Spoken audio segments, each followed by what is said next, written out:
Madame, Monsieur, bonsoir et bienvenue à cette autre édition de Regard Social sur Equinox Télévision. Le 30 avril 2020, le gouvernement camerounais, au regard de l'évolution de la pandémie et surtout de la pression économique, décide donc d'assouplir certaines mesures édictées auparavant pour la lutte contre le Covid-19 au Cameroun. L'assouplissement de ces mesures a cédé donc la place au libertinage, donnant donc la possibilité, notamment à une catégorie de la population, de laisser tomber le masque et bien entendu violer aussi le respect de la distanciation sociale. Une sorte de porte ouverte, mieux, un boulevard au virus de traumatiser davantage ceux qui ne respectent pas ces mesures barrières. Regard Social tente donc de comprendre, en questionnant justement ce revirement des situations à partir de ce qu'on observe de plus en plus sur le terrain, des personnes infectées et surtout que nous avons atteint le cap de 3000 personnes infectées au Cameroun. Qu'est-ce qui fait véritablement problème? Pourquoi il y a eu relâchement? Ne fallait-il pas qu'il y ait ces mesures d'assouplissement? Autant de questions que nous nous poserons au cours de cette édition de Regard Social et nous aurons quelques éléments de réponse avec nos invités qui sont déjà installés. Mais avant, vous aurez quelque chose de mieux.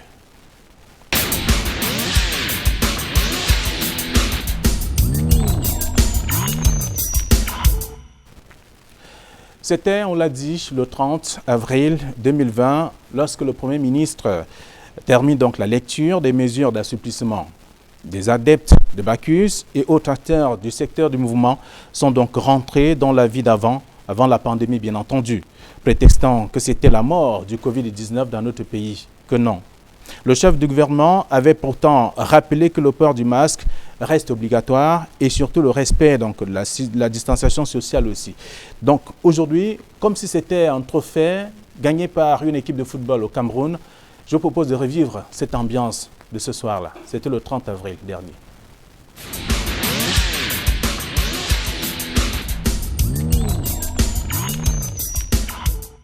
Le président de la République, son Excellence Paul Biya, vient de décider des mesures d'assouplissement et de soutien suivantes afin de soulager les secteurs durement impactés par cette crise sanitaire. 1.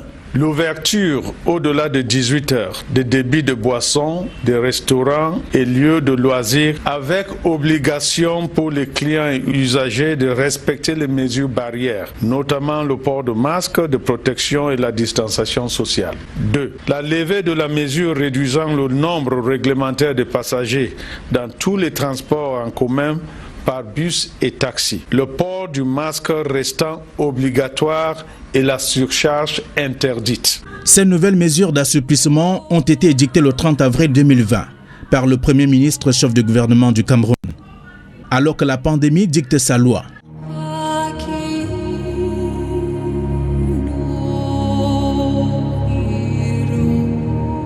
Dans les rues, gargotes et autres points chauds ce soir-là, c'était la joie d'une libération des personnes assoiffées de tout.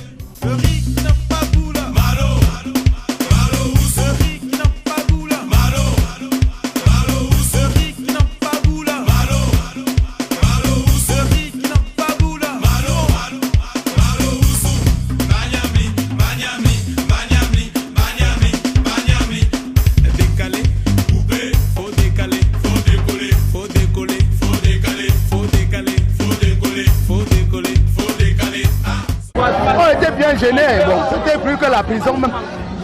Parce que nous sommes les gens de dehors. Sans bière, moi je ne peux pas vivre. Au lieu qu'on annule la bière, je préfère mourir. Bon, le Premier ministre a dit que les gens peuvent ouvrir jusqu'à minuit. Ça veut dire que s'il a donné l'ordre, ça veut dire que tout va déjà bien. Les mesures prises vraiment par le Premier ministre peuvent être en quelque sorte un piège pour les Camerounais. L'ambiance était chaude.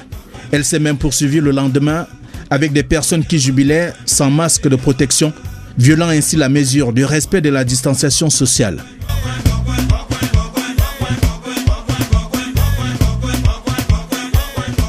Je ne comprends pas comment on peut dire qu'il y a Corona, mais on donne l'autorisation d'ouvrir les bars et les snacks.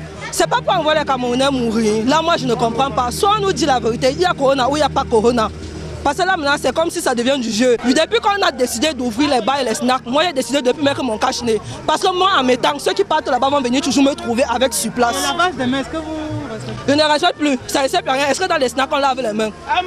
On ne lave pas les mains dans les snacks. On ne désinfecte pas les bouteilles de bière. On ne peut pas boire une bière avec un cache-nez, c'est faux, ça c'est le mensonge. Vous avez dit mensonge. Eh bien, ces personnes indélicates et surtout insouciantes ont donné la voie au virus de se propager dans la nature. D'aucuns ont laissé dire que le coronavirus était une fabrication. Pourtant, des personnes infectées, internées et ainsi que des morts se comptent désormais à l'appel. Quand on ouvre les bars et les snacks, ça veut dire que la maladie est finie. Le corona est fini. Même les mains ne lavent même plus. Pour moi particulièrement, je crois d'abord que de 1, ça s'est calmé d'abord. Comme ça s'est calmé, il faut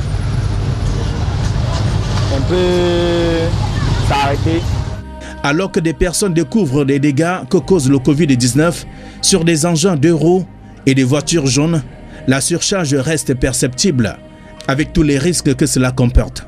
Selon eux, l'assouplissement de certaines mesures est synonyme d'assouplissement. On était en confinement et comme on est en confinement, on était donc obligé de porter parce que on n'arrivait pas à trop sortir et quand on sortait, la maladie était dehors. Mais bon, dès le moment où on a levé le confinement, beaucoup ont pensé que c'est fini. Moi, ça m'étouffe particulièrement, c'est pour ça que je n'ai pas voulu porter aujourd'hui, mais ce serait préférable que les gens continuent de porter leur cache-nez. C'est sans doute l'idéal, si l'on voudrait être à l'abri du virus qui ne cesse de se balader dans la communauté, cherchant des personnes qui ne respectent pas des mesures barrières. Des petits commerçants et autres acteurs du secteur informel ont cru qu'avec ces mesures d'assouplissement, tout était désormais permis. Que non.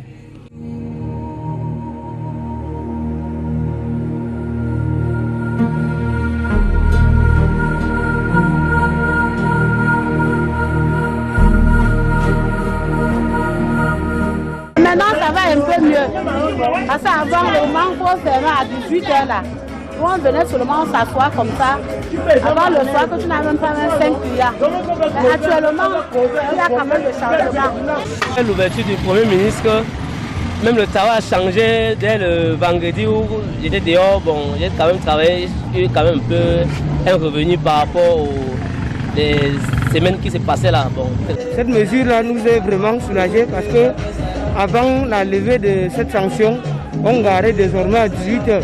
Dans le message du Premier ministre, le rappel du port obligatoire du masque était pourtant au menu, ainsi que le respect de la distanciation sociale. Tout cela ne semble rien dire aux personnes inconscientes qui refusent de croire à l'existence du coronavirus au Cameroun, malgré des victimes. Je ne sais pas si ce gouvernement veut seulement tuer tous les Camerounais pour vivre seuls. Je n'ai pas l'argent pour acheter les cache-nez. Rien que ce cache-nez-là, le gouvernement pouvait partager. Je n'ai même pas l'argent pour acheter les gels pour laver les mains. Même les enfants à la maison ne parviennent même pas à manger. Même le baigner le matin. Je baisse mon masque, je prends ma bouteille de bière avec les mains désinfectées. Je consomme, je dépose et je remonte mon masque. Ne sommes pas surpris que demain on dise que ce qu'on avait dit hier, que c'est en train de diminuer, que ça continue sûrement à augmenter encore parce que rien que pour la journée du 1er merci, que tout le monde dise que le ministre a levé la sentence, chacun s'est laissé aller, donc vraiment on attend au pire. Les mesures prises vraiment par le Premier ministre peut être en quelque sorte un piège pour les Camerounais. Et les Camerounais se baladent chacun dans la rue comme il veut, sans les cache-nez. Avec les mesures d'assouplissement, le nombre de personnes contaminées ne cesse de croître. Des masques sont presque tombés, la distanciation sociale non respectée. Des vendeuses de masques se tournent les pouces. C'est avant que les clients achetaient les masques. Maintenant, là, les gens n'achètent plus, ça ne passe plus. Tu vois, depuis qu'on a même cousu ceci, c'est déjà là, depuis 2 semaines, c'est là. Avec ce relâchement, le virus jubile. Il cherche allègrement des personnes infidèles aux mesures barrières. Dans des débits de boissons et autres lieux de loisirs, c'est la vie retrouvée, malgré le rappel au respect des mesures barrières fait par des leaders de ce secteur. Nous voulons accentuer la sensibilisation pour que les Bamans ne se jubilent pas seulement comme nous voyons un peu partout, pour dire que maintenant ils peuvent ouvrir peut-être jusqu'à X heures. Il faut que ces gens sachent que c'est aussi une responsabilité qu'on nous a donnée. Et cette responsabilité, nous devons la respecter. Nous avons toujours travaillé en collaboration avec l'administration, parce que nous sommes un mouvement citoyen. Nous allons toujours aller vers les chefs terre pour leur dire s'il y a un Bama qui ne respecte pas peut-être ces mesures décidées comme la loi demande. Parce que même le Bama lui-même là, c'est d'abord une question de sa propre vie. C'est lui-même qui doit se défendre. Et pour se défendre, qu'est-ce qu'il faut faire? Il faut qu'il respecte ces mesures. Parce que s'il ne respecte pas ces mesures, lui-même, ça y va de sa vie. Ce n'est pas parce que peut-être ces mesures peut-être ont été prises d'allègement que nous allons arrêter peut-être notre campagne. Nous allons continuer, nous allons faire des descentes sur le terrain à sensibiliser même seulement ces consommateurs, qu'ils comprennent que non seulement ils mettent leur vie en danger en ne pas se protégeant, ils mettent aussi la vie d'autres clients qui sont dans les débits de boissons s'ils ne respectent pas ces mesures. Le coronavirus continue sa menace sur le sol camerounais. Plus de 3000 personnes infectées, plusieurs morts et plusieurs patients sous traitement.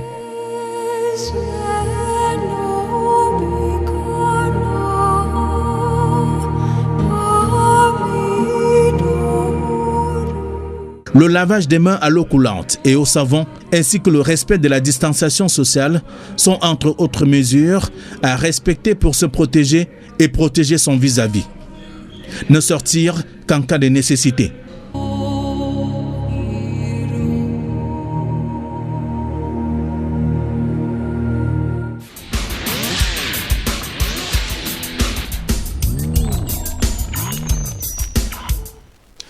C'était là le cliché sonore de ce qu'on a pu capter le jour, c'était le 30 avril dernier. Souvenez-vous, le Premier ministre édictait quelques mesures d'assouplissement permettant justement à certains acteurs économiques de pouvoir se refaire une santé.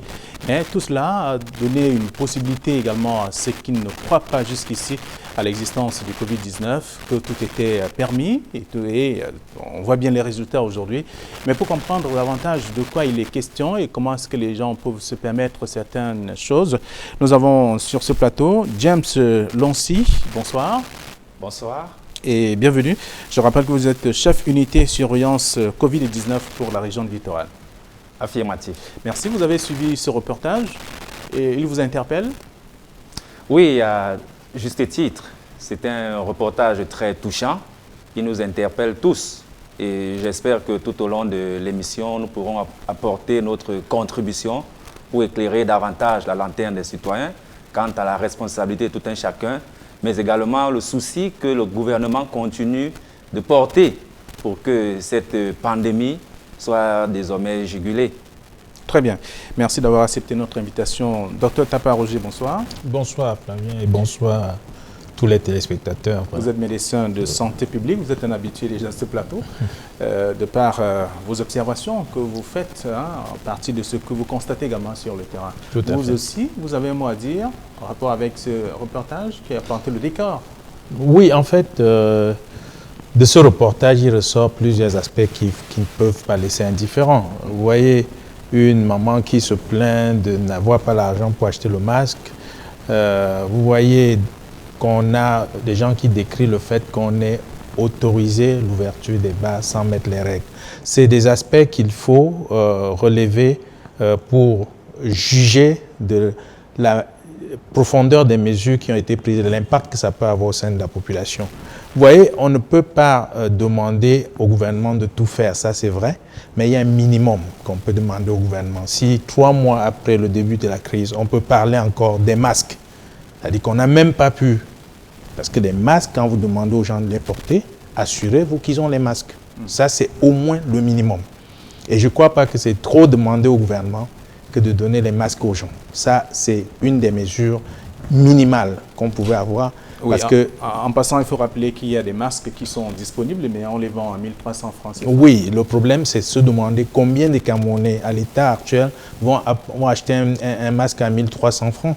Ce n'est pas parce qu'on dit 1300 francs circuler au Cameroun, et vous voyez comment les gens vivent, le niveau de vie de la population, et vous allez comprendre que pour une épidémie qui n'avait été préparée par personne, c'est le moment pour l'État de se mettre devant et minimiser les risques. Ça, il y a un minimum qu'on devait attendre de l'État. Il n'y a pas d'échappatoire à ça. Vous voyez, on parlait des surcharges dans les transports publics. Vous croyez vraiment qu'avec 630 francs le litre de super, un chauffeur taxi ou bien une moto va pouvoir s'en sortir en portant une personne ou bien deux personnes dans le taxi. Ce n'est pas possible. Il y a des mesures en amont qui auraient pu être prises pour encourager les populations à suivre les mesures de protection qu'on préconise. Il y a eu un allègement sur un certain nombre de taxes aussi, le Premier ministre. Oui, quand on prend des mesures, il faut se demander quels sont les premiers bénéficiaires. Parce que quels sont les bénéficiaires? Je dis, le citoyen moyen se plaint de n'avoir pas le masque de 1000 francs, comme vous dites, pour se protéger. Alors les autres mesures, des taxes et tout ça, ça profite à qui? Parce qu'il faut bien se demander, on est dans le cadre d'une épidémie où on veut réduire le nombre de personnes qui peuvent être victimes. Il y a des mesures qui passent avant les autres. Il ne suffit pas de jouer sur les mots, on a réduit les taxes, quel est l'impact?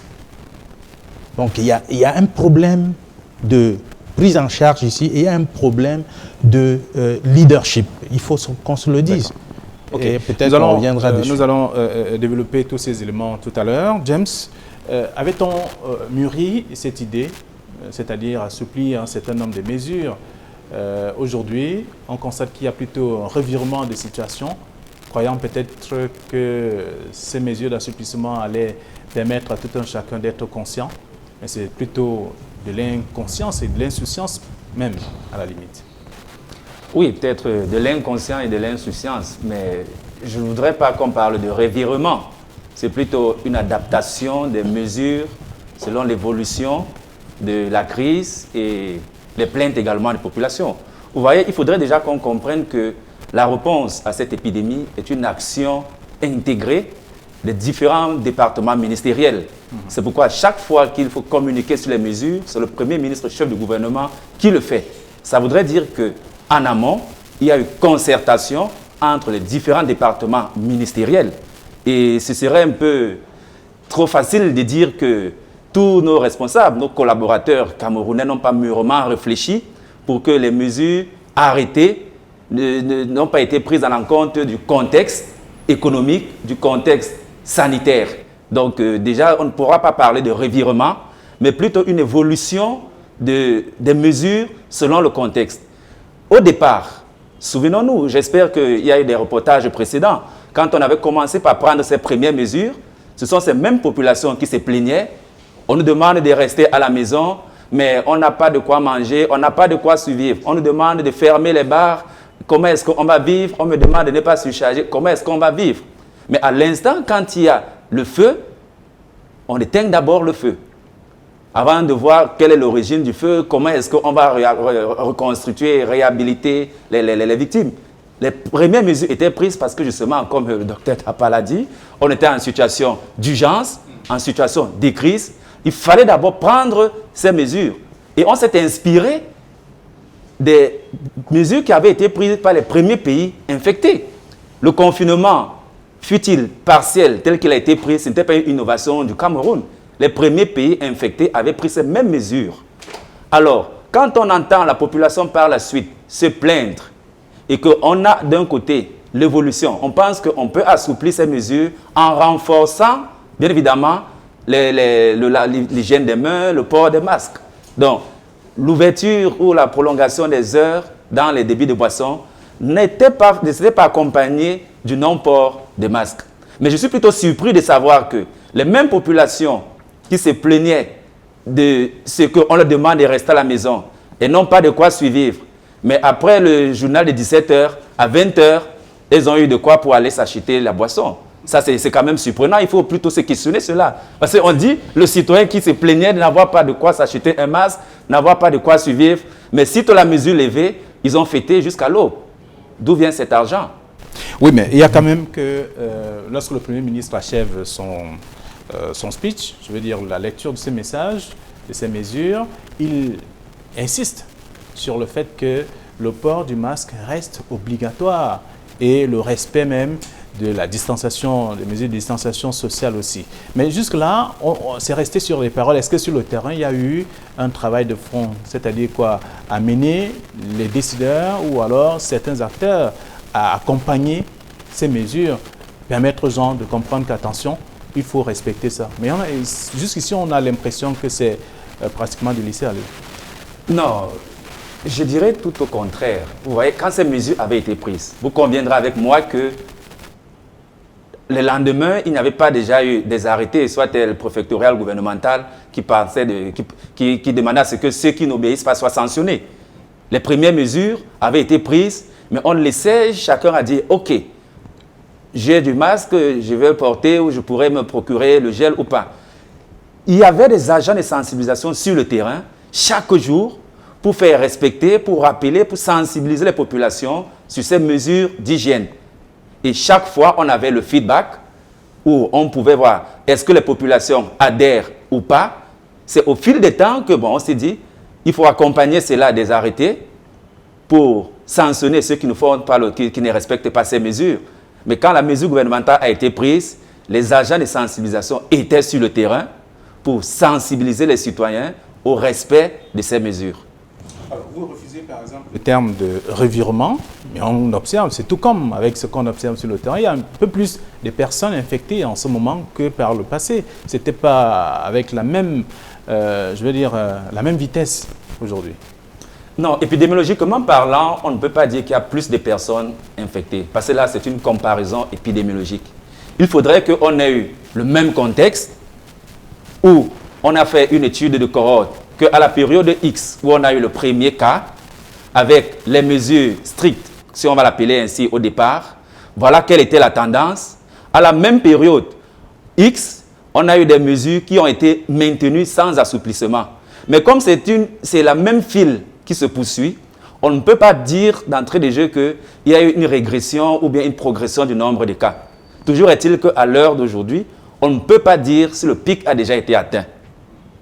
Ça, on ne peut véritablement pas le dire. Donc certes, il y a une augmentation du nombre de cas, mais est-ce que l'augmentation se veut exponentielle parce qu'il y a eu un assouplissement des mesures, ou cette augmentation-là est celle qui devait se produire même si les mesures n'avaient pas été assouplies? Quel est le constat que vous avez fait avant les mesures d'assouplissement et après? Le constat que nous avions fait, il est de deux côtés. Je crois que c'est aussi de cet angle-là qu'on devrait voir. Vous voyez, les premiers jours, on avait un nombre croissant de cas, mais on avait aussi à côté un nombre inquiétant en termes de décès. Mais aujourd'hui, on ne parle pas trop de guérison. On a un nombre certes croissant de cas, mais on a aussi un nombre croissant de guérisons. Ça voudrait dire que la riposte qui vise non seulement à prévenir, mais également à prendre en charge les cas. Parce que n'oublions pas que celui qui est malade est aussi un agent vecteur, un agent transmetteur de la maladie. Mais quand on prend aussi en charge, on a aussi d'un côté la satisfaction avec le nombre de guéris. Donc c'est pourquoi j'évite qu'on parle de revirement, parce que la lecture ne doit pas être faite seulement en termes d'incidence de nouveaux cas, mais également en termes de devenir de ceux qui ont été infectés. Alors, Roger Tapa, vous, oui. Docteur Tapa, j'allais dire, vous faites également votre constat sur le terrain, vous êtes allé dans plusieurs localités, oui. Vous observez qu'avant oui. Et après, il y a quand même eu un changement. Oui, je vais dire, il mentionnait l'observation épidémiologique qui est tout à fait logique. Pour que vous puissiez définir si les cas ont augmenté, il faut peut-être que même le nombre de cas testés soit le même pour dire, je veux dire en langage très simple, si vous avez testé 100 personnes en avril et sur les 100 personnes, vous avez eu 10 cas. Et puis en mai, vous avez testé 100 personnes et sur les 100 personnes, vous avez 20 cas. On peut aisément comprendre que le nombre de cas est en train d'augmenter par rapport à la population testée. Mais si au début, en avril, vous avez testé 100 personnes et en mai, vous avez testé 300 personnes et vous avez 30 cas, ça ne veut pas dire que la maladie a augmenté. Ça ne veut pas dire que le nombre de cas est exponentiel. Ça, c'est quelque chose qu'il faut lever. De l'autre côté, il faut parcourir le terrain. Vous n'avez pas besoin d'être un spécialiste pour vous rendre compte qu'il y a beaucoup d'incompréhension par rapport à la maladie. Je suis content qu'on soit avec le représentant. Les tests, la disponibilité des tests, c'est un problème. De deux, la manipulation des tests, c'est un problème. Ça, c'est un secret pour personne. La plupart des cas qu'on dit Covid, machin, c'est testé comment? On va vous parler du scanner, on va vous parler du thermomètre électronique. Ça, le scanner ne peut pas faire le diagnostic. J'attends que les gens viennent me démentir ça. Le scanner ne fait pas le diagnostic d'un virus. Ce n'est jamais possible. Si la complication pulmonaire et peut être détecté au scanner, autant le virus n'est pas détecté au scanner. Et vous ne pouvez pas chercher une complication sans chercher le virus. Ceci dit, on remarque une non-cohérence entre les cas qu'on dit détectés et les tests qui permettent de détecter. Quand vous prenez le test le plus sensible, le PCR, c'est 30% de faux positifs, ce n'est un secret pour personne. Et le deuxième test est obligatoire pour affirmer que c'est un test positif. Ce n'est pas ce qui se passe sur le terrain, je suis désolé. Quand vous prenez tout ça et vous réunissez tout ça, on devient confus sur le plan épidémiologique. Vous ne pouvez pas dire si vous êtes en train d'avancer ou de reculer. De l'autre côté, vous vous rendez compte que presque tous les morts, de plus en plus les histoires sont courantes. Allez, c'est presque chaque famille qui a sa petite histoire maintenant. Des malades qu'on refuse dans les centres, qui sont censés prendre en charge les malades, et des malades qui, même à l'hôpital, sont parfois isolés parce que le personnel soignant n'a pas l'équipement de protection. Ça, c'est des cas courants, je peux vous en citer, ce n'est pas des cas qu'on raconte. Quand vous voyez ces insuffisances avec l'absence au XXIe siècle, on parle de l'oxygène au Cameroun comme si c'était un luxe. L'oxygène, c'est le premier médicament. Dans l'histoire de la médecine, l'oxygène, c'est le premier médicament parce que vous ne pouvez pas faire le diagnostic sur les morts. On fait le diagnostic sur des gens qui sont vivants. Et la première chose, c'est le maintenir en vie. Qu'est-ce qui permet de maintenir le malade en vie? C'est l'oxygène. On est au XXIe siècle et le gros problème des hôpitaux du Cameroun, c'est l'oxygène. On vous compte le nombre de lits à l'hôpital général, on vous compte le nombre de lits à l'hôpital de district, et ça, c'est un gros problème. Il faut qu'on cesse de survoler les solutions qui sont à disposition. Les problèmes de santé aujourd'hui ne reposent pas sur les improvisations. Le Cameroun n'est pas le seul. Les pays du tiers-monde en général. Et je peux vous prendre beaucoup d'exemples pour montrer que on a tort. Vous avez bien fait tout à l'heure de signaler que on avait pris l'exemple des autres pays qui avaient appliqué des mesures. Ça, c'est justement le problème du Cameroun. Vous ne pouvez pas être tout le temps en train de prendre les mesures que les autres ont appliquées ailleurs. Ce n'est jamais le même contexte. Sur le plan épidémiologique, c'est faux. Vous devez adopter les mesures à la réalité du terrain. Et comme on sait qu'au Cameroun, il n'y a pas presque le comité de veille, on adopte tout ce qu'on nous apporte. On adopte tout ce qu'on nous apporte. Vous ne pouvez pas me dire le contraire. Moi, je tenais ce langage avec des confrères qui m'ont demandé quelles sont tes sources. Parce qu'ils se disent que je n'ai pas cité l'OMS, qui est la seule source crédible. Vous pouvez imaginer ce que ça veut dire. Ça veut dire qu'on est formaté au point où on ne s'imagine pas qu'en tant qu'expert dans un domaine, on peut avoir sa propre observation. Vous voulez qu'on aille jusqu'où avec ça?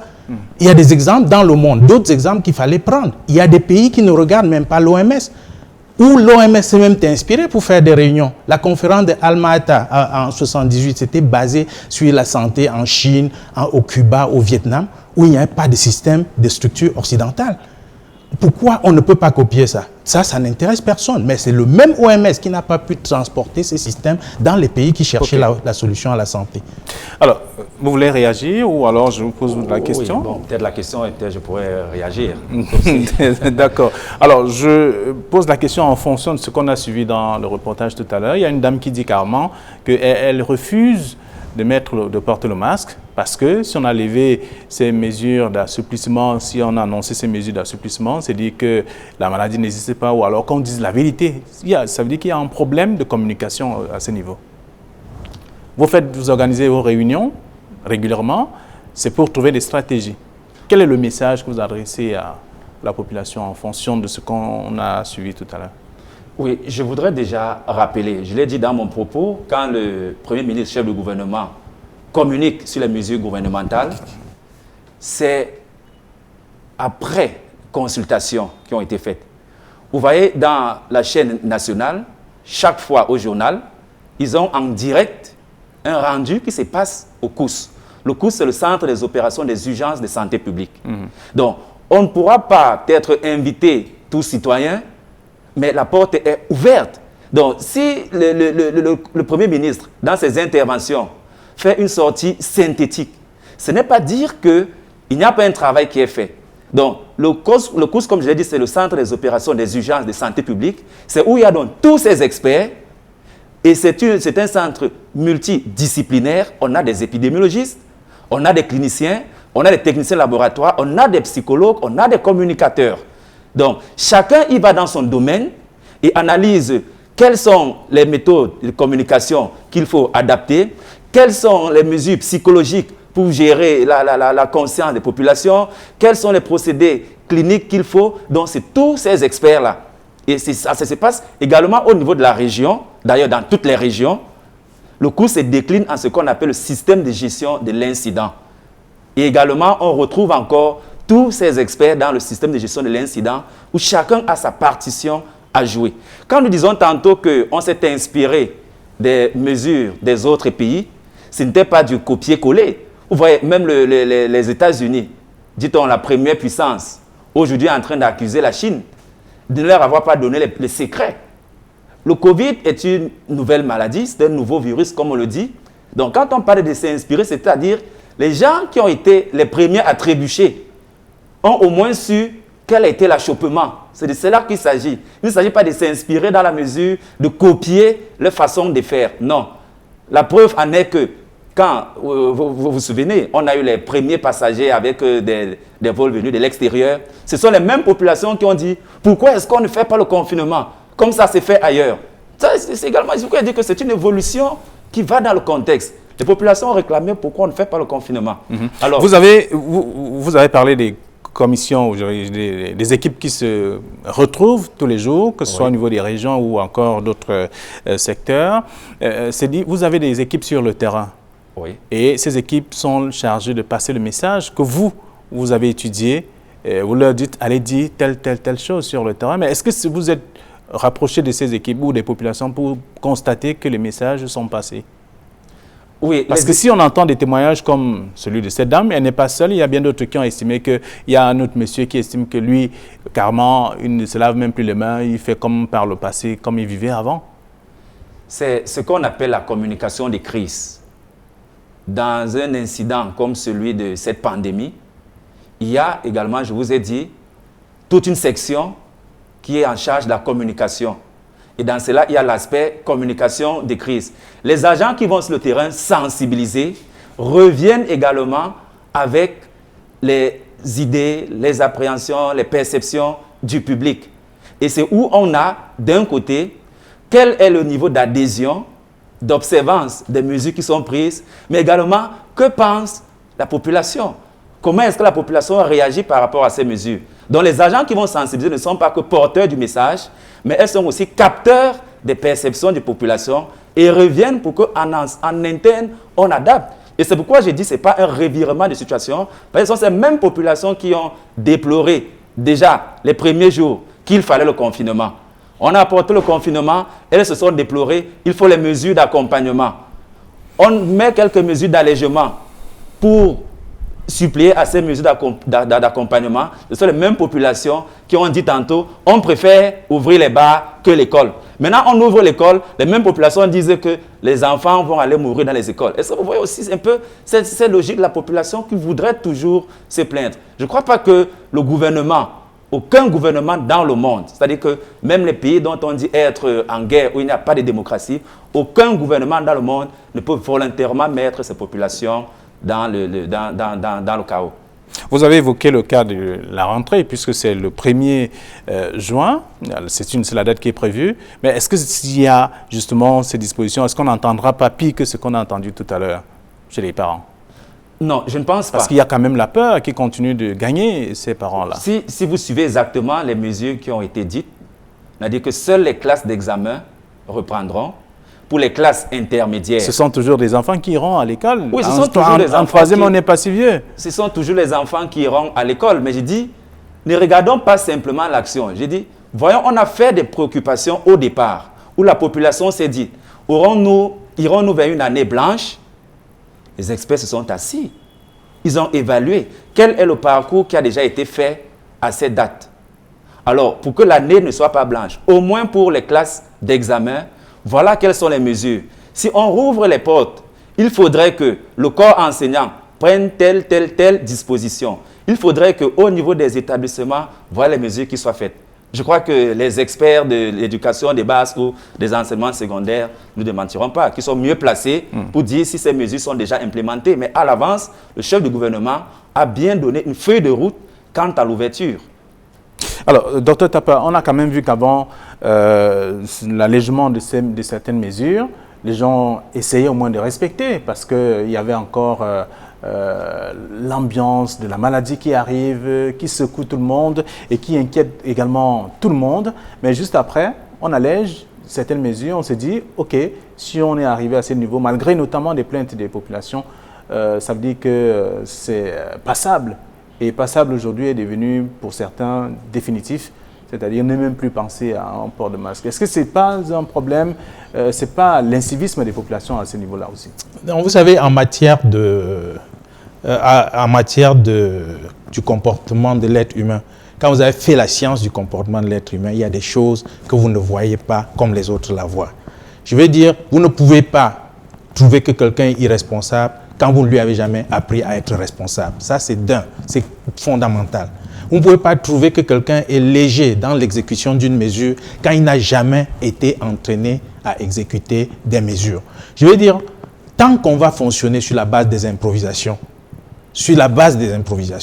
on va vivre ce qu'on va vivre. Alors, vous voulez dire que les mesures édictées par le Premier ministre ne sont pas implémentées par ceux qui devraient mais je relève juste un aspect. Même si on décrit qu'elles ne sont pas implémentées, il faut reconnaître qu'on n'a pas donné les moyens qu'il fallait à la population avant pour être à mesure d'implémenter les mesures quand elles s'imposent. On ne prépare pas l'épidémie pendant l'épidémie. Une épidémie se prépare avant l'épidémie, pendant l'épidémie et après l'épidémie.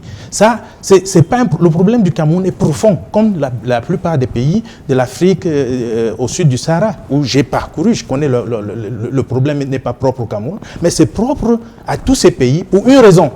Il parlait tout à l'heure des réunions multisectorielles. C'est des méthodes trop sophistiquées qui n'ont d'utilité que de voiler les trucs. Dans les médias, ça sonne très beau, mais sur le terrain, reconnaissez, ça ne sonne rien, ça ne résout rien. Soit il y a un mauvais casting des experts dont vous parlez, parce que je ne comprends pas comment les experts d'un pays, quand vous dites que tous les ministères sont impliqués et que personne ne remarque que dans nos hôpitaux, il y a un problème d'oxygène.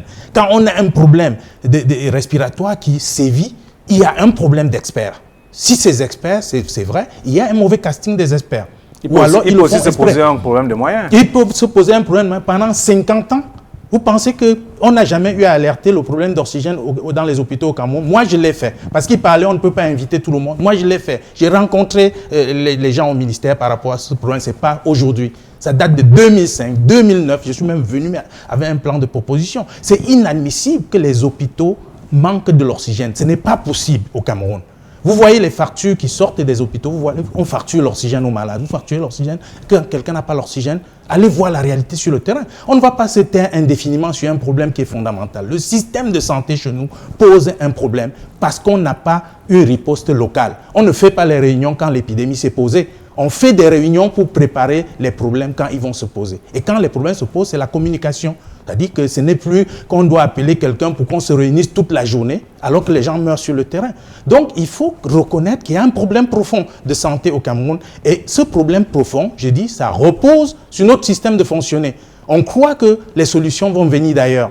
Tant qu'on n'a pas un système propre, fondamentalement camerounais, et qui travaille, on ne peut pas attendre à faire mieux. Les populations, c'est beau de dire que les gens sont irresponsables. Ce n'est pas vrai. On ne leur a jamais appris à être responsable. Vous ne pouvez pas laisser les gens aller au bar de 18h à X heures et vous croyez qu'ils sont responsables. Quand je parlais de la science du comportement de l'être humain tout à l'heure, je faisais référence à ça. Vous ne pouvez pas croire que quelqu'un, dans tous les autres pays où vous parliez des États-Unis tout à l'heure. Aux États-Unis, vous avez 1 heure, je dis même les week-ends, 1 heure à laquelle toutes les boîtes et les bars ferment. Au Cameroun, on le sait également, il y a des heures qui sont mais il faut implémenter. Les ventes emportées, je pense, 22 heures. Oui, ça c'est le président régional du Sénat des Bocs va vous allez à 22 heures dehors, vous allez voir la police sillonner les bars.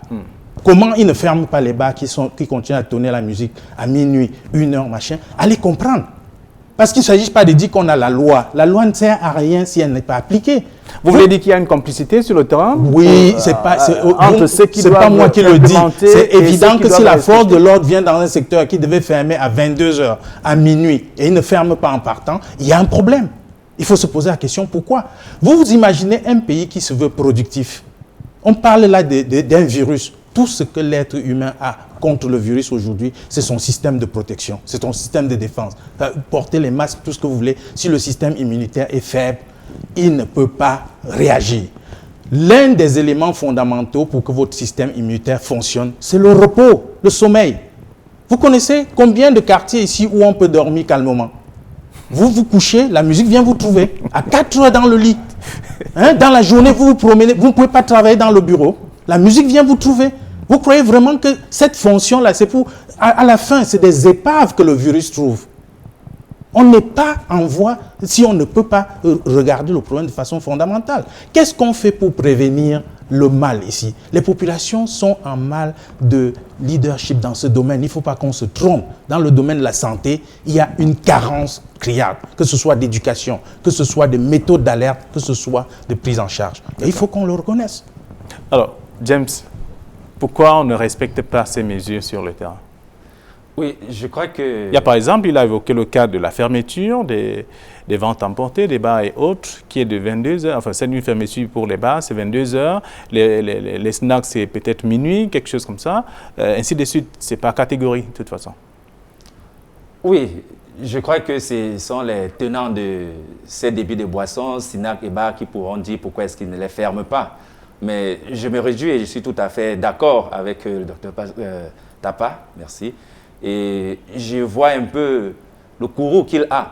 Mais si un tenant de boisson ne ferme pas son bar, peut-être parce qu'il a une mauvaise éducation, ou alors un consommateur, il reste toute la nuit, je voudrais que nous soyons tout de même d'accord que ce n'est pas la faute au système de santé. Donc, quand j'ai parlé tout à l'heure des réunions qui se tiennent, ce ne sont pas des réunions d'initiation. Le plan, venez à la délégation régionale de la santé. Je vous invite. Venez au système de santé. Il y a déjà un plan d'urgence. Donc, quand on parle de réunions, c'est pour dire, OK, voilà la situation, tel fera ceci, et après, il vient rendre compte. Ce n'est pas les réunions où on s'assoit pour réfléchir sur ce qu'il y a à faire. Le plan, il existe déjà. La preuve en est que quand le malade on a un cas, on ne réfléchit pas où l'amener. On sait déjà qu'on va l'amener, on va le transporter dans une formation sanitaire. Le problème d'oxygène, tous nous le reconnaissons. Mais ici, il faudrait dire que ce n'est pas tous les malades qui ont besoin, qui seront mis dans l'oxygène. Covid, comme le simple paludisme, il y a le paludisme, la forme simple, la forme grave, la forme qu'on peut l'appeler aiguë ou sévère. Donc nous sommes tout à fait d'accord et le gouvernement n'a jamais nié que le système est à parfaire. Mais ce qu'il faut décrier, ce qu'il faut déplorer, c'est que pendant qu'on lave le ventre, comme on le dit, on frotte le dos autant pour moi, qu'au moins on se lave le ventre. Et je crois que le problème de l'éducation comportementale doit être notre responsabilité partagée. C'est de ça qu'il est question. C'est une responsabilité partagée. Nous sommes tout à fait d'accord qu'il y a un problème d'éducation. Le gouvernement seul ne peut pas, le parent seul ne peut pas, le système éducatif seul ne peut pas, mais c'est une responsabilité partagée. Quel est le rapport qui vous revient de ce que vous envoyez sur le terrain, sensibiliser les populations? Qu'est-ce qu'ils vous disent? Que les populations disent quoi? Pensent quoi de cette histoire du Covid-19? Bon, et quelles sont les réactions? Je veux dire, les répliques. Oui, je crois que votre reportage a dit exactement la même chose parce que je vous ai dit, les répliques de population vont aussi selon l'évolution. Quand l'épidémie commençait en mars, début du mois de mars, les premières préoccupations des populations, comme je l'ai dit, c'était pourquoi on ne fait pas le confinement comme ailleurs? Voilà quels étaient le retour des populations. Ce n'est pas au premier cas que l'État a pris celui de faire le confinement. Mais les populations réclamaient déjà ce confinement. On a commencé le confinement, les populations demandaient à voir les cas. Le Covid n'existe pas. Nous voulons avoir des reportages sur des personnes malades. Nous voulons avoir des reportages sur des personnes guéries. On veut voir. Il y a eu des hautes personnalités qui ont été infectées, qui eux-mêmes l'ont déclaré. Il y a des artistes, des célèbres, des renoms dans le monde de la musique, le monde du sport, qui ont été décédés. Après, les populations ont dit, non, on veut maintenant les masques, on veut. Il y a des distributions qui ont été faites. Mais sachant le masque, selon le type de masque, on peut le porter pendant un certain temps. Si nous sommes 25 millions de Camerounais, ça suppose qu'il va falloir 3 masques par Camerounais pour une journée, donc 75 millions de masques. Donc, quel type de masque? Les masques qui coûtent 1300 ou alors vous non, avez les masques qui coûtent 1300, je crois que d'après la norme, parce qu'il y a des masques qui peuvent être réutilisables, celui que je porte là n'est pas réutilisable, donc au sortir de ce plateau, je vais le jeter. Plus de 1000 francs en pharmacie. Voilà. Combien de personnes peuvent acheter un masque celui qui a été fabriqué par l'entreprise avec les normes qui ont été édictées par le ministère de la Santé, il répond aux besoins de réutilisation. Donc ce masque qui est vendu à 1300, contrairement à celui-ci que j'aborde, qui est plus cher, le 1300, qui est encore nettement plus cher que celui-ci que je porte, devient moins cher dans le temps. Parce qu'on va l'acheter à 1300, mais on pourra le porter plus d'une ou deux fois. Or, celui-ci il vous arrive parfois d'aller dans votre village. Oui. Et qu'est-ce qu'on vous dit au village? Ces gens que vous rencontrez vous disent qu'ils sont capables d'acheter ce masque à 1300 francs? Ou alors vous avez des masques que vous achetez, vous allez leur distribuer? Non, si nous entrons dans un jeu de classe sociale, je nous assure que nos pères africains et même les éminents sociologues, anthropologues jusqu'aujourd'hui n'ont jamais trouvé le juste milieu. Il y aura toujours une lutte des classes, il y aura toujours une diversité de revenus. Et vous savez bien que le virus ne cible, on parle d'une épidémie cible tout le monde. Oui, le virus cible tout le monde. C'est pour dire que même si le masque coûtait 100 francs, je vous assure qu'il y a toujours des Camerounais qui ne seraient pas en mesure de l'acheter. C'est pourquoi j'épouse la préoccupation de Dr Tapa. C'est dire que même si le masque coûtait 50 francs, il y a des Camerounais qui ne seront pas en mesure de l'adopter, de l'acheter. Donc il n'est pas question d'épiloguer sur le prix. Parce que nous connaissons tous le pouvoir d'achat du citoyen lambda, comme vous l'avez dit. Le problème n'est pas d'épiloguer sur le prix. Le problème, c'est de savoir est-ce qu'effectivement la mesure est efficace. Et la mesure est efficace dans sa nature en tant que mesure barrière. Est-ce que porter le masque me protège? Oui. C'est à cette question qu'il faut répondre. Mais si on demandait de porter, d'observer des mesures qui ne sont pas efficaces de par leur nature, là, il y avait un problème. Vous savez bien que des masques sont fabriqués par tout le monde. Tout le monde fabrique des masques. Et c'est la raison pour laquelle les moins nantis sont obligés d'aller acheter partout et n'importe où et se retrouvent avec des masques qui peuvent facilement également laisser passer le virus aussi. Oui, mais il vaudrait mieux déjà en avoir un masque de fabrication artisanale ou bien de fabrication locale que ne rien en avoir. Parce qu'il faudrait dire, le virus ne se balade pas tout seul en l'air. Le virus est contenu dans des gouttelettes émises par la personne qui tousse.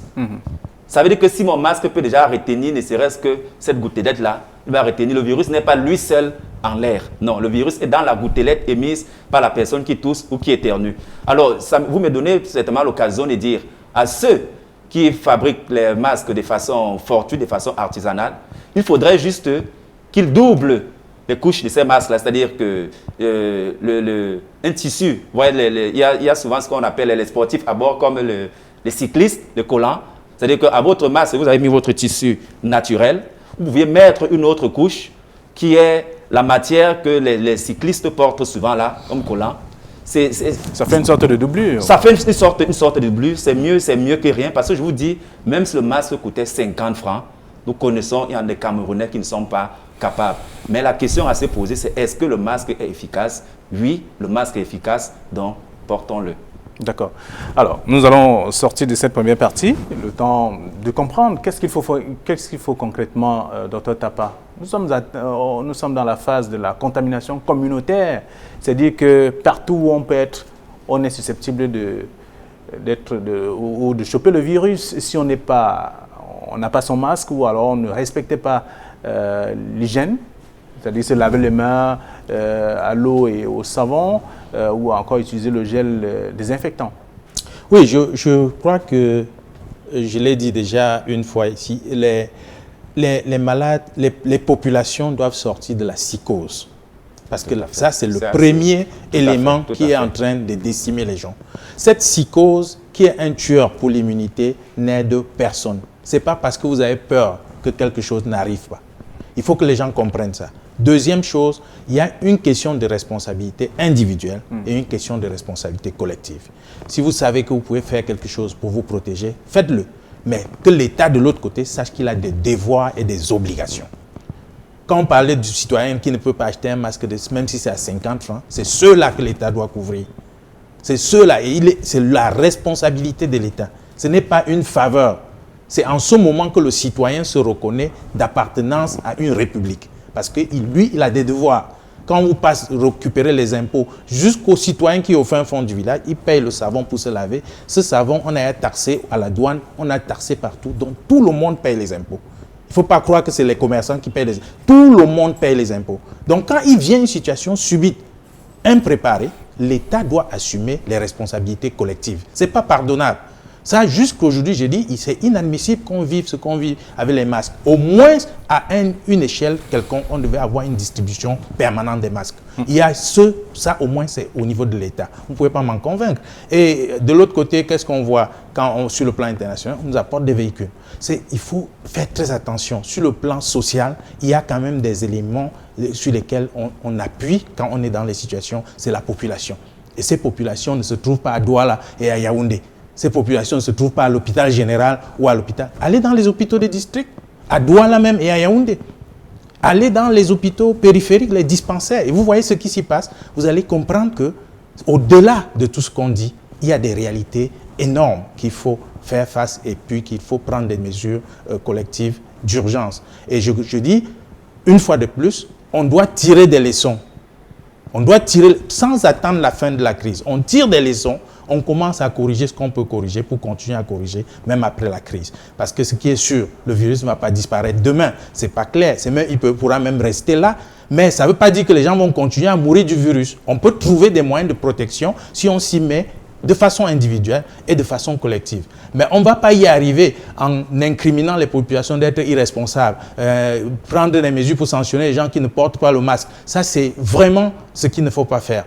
On va y arriver en éduquant les gens de plus en plus sur le problème, en leur apportant l'assistance là où c'est sensible, parce que l'argent n'appartient à personne. Qu'on n'arrive pas à baisser le prix de l'essence pour permettre que les taximans ne surchargent pas, c'est incompréhensible. Dites tout ce que vous voulez. L'argent, le Cameroun n'est pas le premier pays à faire face à des crises ou de l'argent. L'argent n'appartient à personne. C'est inadmissible qu'on n'arrive pas jusqu'aujourd'hui, 3 mois après le début de la crise, sans prendre aucune mesure d'accompagnement. Parce qu'on parlait de mesures d'accompagnement, on parle de mesures d'assainissement. Il faut qu'on passe bien. On ne doit pas passer dessus comme si c'était rien du tout. Dans une épidémie qui vient de façon subite et qui accable une population, l'État a des responsabilités et doit les assumer. D'accord. Merci. Je rappelle que vous êtes Dr Tapa Roger, que vous êtes médecin de santé publique et on vous a suivi. Vous faites davantage votre travail, c'est-à-dire sillonner ces districts de santé et autres pour voir comment ça se passe et quel est le comportement de la population, mais qu'on devrait également rappeler à l'ordre aussi, c'est-à-dire il faut se protéger pour protéger son vis-à-vis. Merci d'être venu sur ce plateau. James, nous allons sortir également. Vous avez un rôle important. Vous devez savoir qu'il y a des gens, pour éviter davantage de suivre ces pareils témoignages, il y a tout un travail à faire encore. Vous comprenez bien qu'il y a beaucoup de limites aussi à relever. Oui, tout à fait. Et c'est là où je rejoins le docteur Tapa. Je suis d'accord avec lui quand il fait son analyse. Et notamment que les responsabilités, elles sont d'abord au niveau individuel et également collectif. Donc là, je dis, nous sommes tout à fait d'accord. Et je crois que le gouvernement n'a jamais cessé de le dire, que nous encourageons les efforts qui sont faits, tant par les populations qui observent ces mesures, que par le personnel de santé et tous ceux qui les accompagnent dans la prise en charge. Et également, nous invitons encore les personnes sceptiques à respecter ces mesures. Il a parlé d'un phénomène de psychose. Je vais vous dire que même le personnel de santé a été à un moment donné dans cette psychose. Donc c'est pour dire que la lutte n'est pas gagnée, mais je voudrais qu'on comprenne que cette lutte ne sera gagnée que si chacun s'y investit.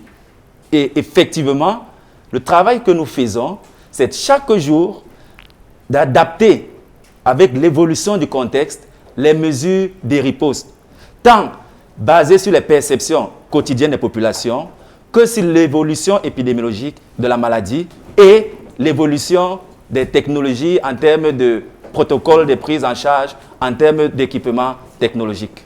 Vous avez évoqué le cas de ce personnel de santé qui est toujours au premier plan et avec également beaucoup de difficultés. D'ailleurs, ce personnel de santé ne cesse de décrier un peu ce qui se passe parce que, pensant qu'il est toujours exposé, il y a toujours ce manque d'équipement pour ces derniers. Comment est-ce que vous faites pour améliorer leur situation? Je pose la question puisque vous êtes à la délégation de la santé et vous recevez sans doute ces plaintes là aussi. Oui, tout à fait, puisque nous sommes ensemble sur le terrain. Comme je l'ai dit, c'est pourquoi je disais qu'il y a une équipe pluridisciplinaire. Nous avons des personnes qui sont le call center, qui reçoivent les appels qui viennent de partout. Cela également y contribue. On a les agents de sensibilisation qui sont sur le terrain. On a des personnes qui sont au niveau de la prise en charge, en contact direct avec les populations, avec les malades, autant pour moi. C'est donc de ceux-là que le risque d'exposition n'est pas le même.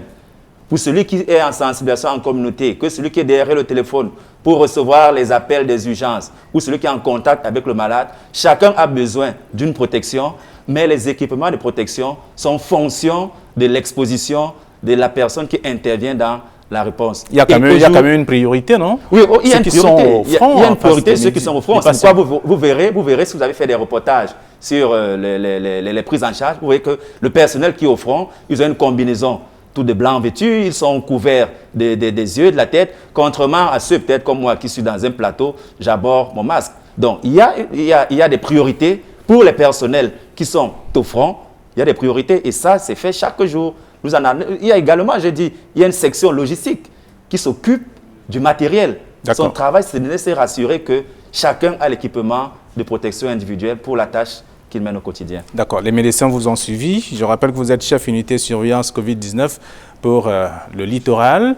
Merci d'être venu également sur ce plateau. Nous allons vous inviter à marquer juste une pause de 2 minutes, le temps d'écouter l'un des responsables du ministère de la Santé publique qui s'intéresse, qui rappelle quand même ce qu'on devrait faire sur le terrain pour éviter de laisser propager le virus dans la nature. Juste après, nous allons accueillir une autre équipe. Chacun doit faire preuve de civisme, c'est-à-dire du respect de soi, d'autrui, en tant que citoyen et par voie de conséquence de respect de la collectivité. Tous nos faits et gestes doivent désormais être organisés autour de l'observance des mesures barrières. Protégeons-nous, protégeons les autres. Rappelons-nous qu'une personne infectée, même asymptomatique, c'est-à-dire ne présentant pas les signes et symptômes du nouveau coronavirus, peut transmettre la maladie. D'où la nécessité de continuer de respecter plus que jamais les mesures édictées. Nous devons en être pleinement conscients. Chacun doit faire preuve de civisme, c'est-à-dire du respect de soi, d'autrui, en tant que citoyen et par voie de conséquence de respect de la collectivité. Tous nos faits et gestes doivent désormais être organisés autour de l'observance des mesures barrières. Protégeons-nous, protégeons les autres. Rappelons-nous qu'une personne infectée, même asymptomatique, c'est-à-dire ne présentant pas les signes et symptômes du nouveau coronavirus, peut transmettre la maladie. D'où la nécessité de continuer de respecter plus que jamais les mesures édictées. Nous devons en être pleinement conscients car notre suivi en dépend. Et voilà, sur ce plateau, Dr Ndokmo Bertrand Magloire, bonsoir et bienvenue. Bonsoir Flavien et bonsoir à nos millions de téléspectateurs. Vous êtes sociologue, engagé pour les changements sociaux. Vous êtes enseignant-chercheur en même temps. Évidemment, sociologue, faisant, comme vous le dites, dans l'enseignement et puis dans la recherche scientifique, et avec un côté d'engagement social très pointu, notamment à travers les plateaux de télévision comme ceux-ci, les réseaux sociaux, et puis la mise en disposition des étudiants pour leur accompagnement. C'est en quelque sorte ça. D'accord. Vous étiez juste à côté, vous avez suivi le reportage. C'est une question de société en ce moment, puisque c'est Regard Social qui évoque, et vous comprenez bien que c'est sur le plan social. Et puisque vous êtes sociologue, vous avez également suivi des témoignages. C'est dire qu'il y a quelque chose qui manque à cette population qui témoigne, qui estime que vraiment cette maladie, c'est pour les autres. Bon, c'est vrai, j'ai suivi le témoignage jusqu'à la fin. Et puis, je voudrais dire qu'il n'y a rien en tant que sociologue qui m'étonne parce que c'est la trajectoire normale en situation de pandémie comme la nôtre, où on va avoir des populations qui prennent conscience de manière très différenciée de la crise, les uns moins et les autres plus. On a d'un côté des personnes qui estiment qu'ils sont dans une sorte de déni total de la crise, d'autres qui sont affolés dans une psychose qui les amène à chercher en vain un soutien sur lequel s'appuyer. Et dans un tel contexte, il faut reconnaître que les lendemains ne sont pas meilleurs. C'est-à-dire la crise, les choses vont s'empirer. D'ailleurs, comme nous avons pu le constater, ce soir, on a eu les chiffres officiels de ce soir qui sont quasiment de 528 nouveaux contaminés avec 8 décès. Et donc, c'est ce vers quoi nous tendons. D'accord.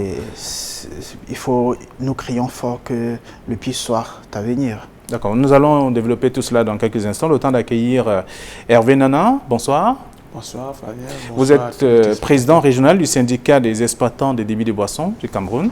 Ouais. Vous vous occupez de la région littorale et du sud-ouest. Tout à fait. Oui, alors lorsqu'on a suivi le reportage, vous vous êtes dit quoi? Que vous n'avez pas fait votre travail, c'est-à-dire celui de sensibiliser vos membres qui sont des détenteurs de ces débits de boissons?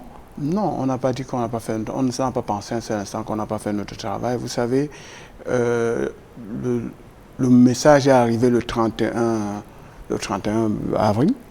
Et le premier, c'était comme une sorte de gens, des consommateurs qui étaient comme si on les a libérés d'une prison. Tout le monde voulait fêter. Le docteur l'a dit tout à l'heure, la psychose était très grave avant.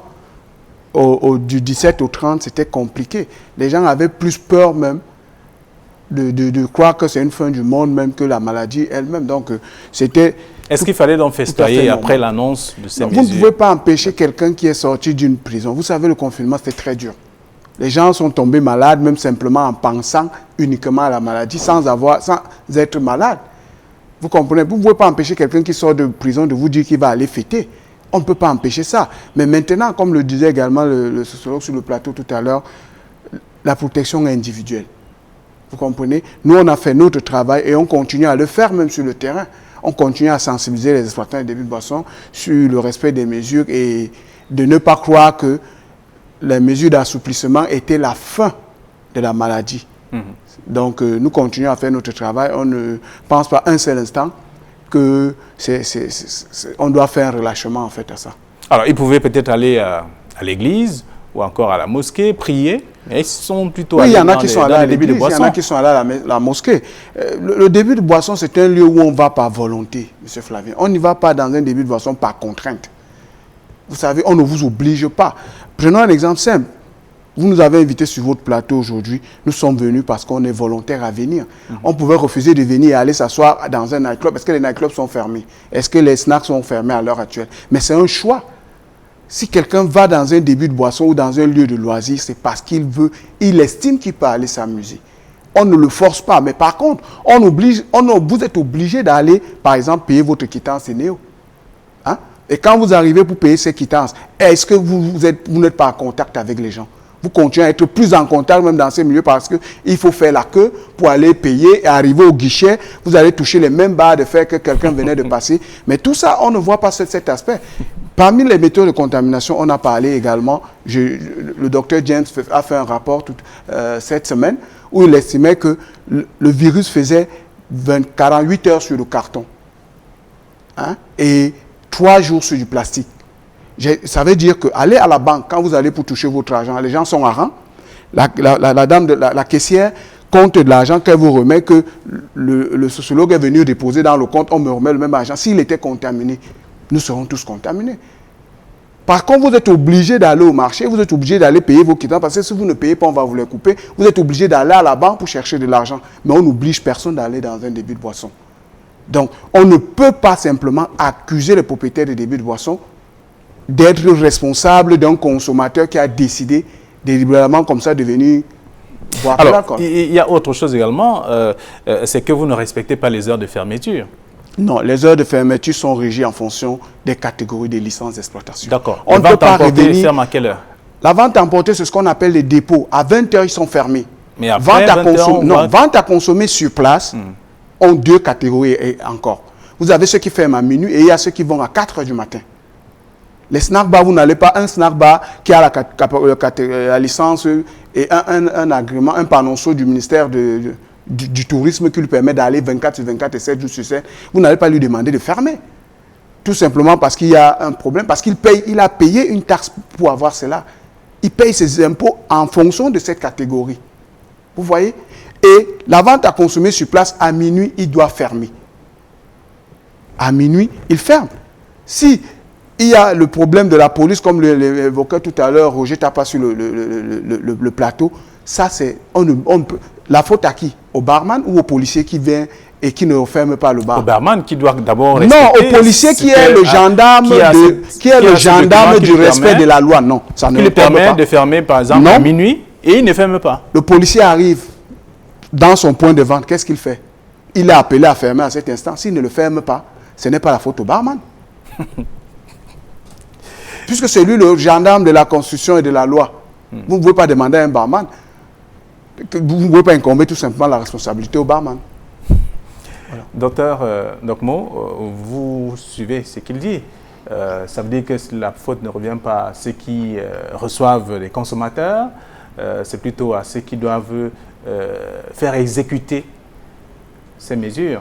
Je veux dire, les forces de maintien de l'ordre qui doivent veiller à ce qu'à minuit, par exemple, la vente à consommer sur place doit être fermée.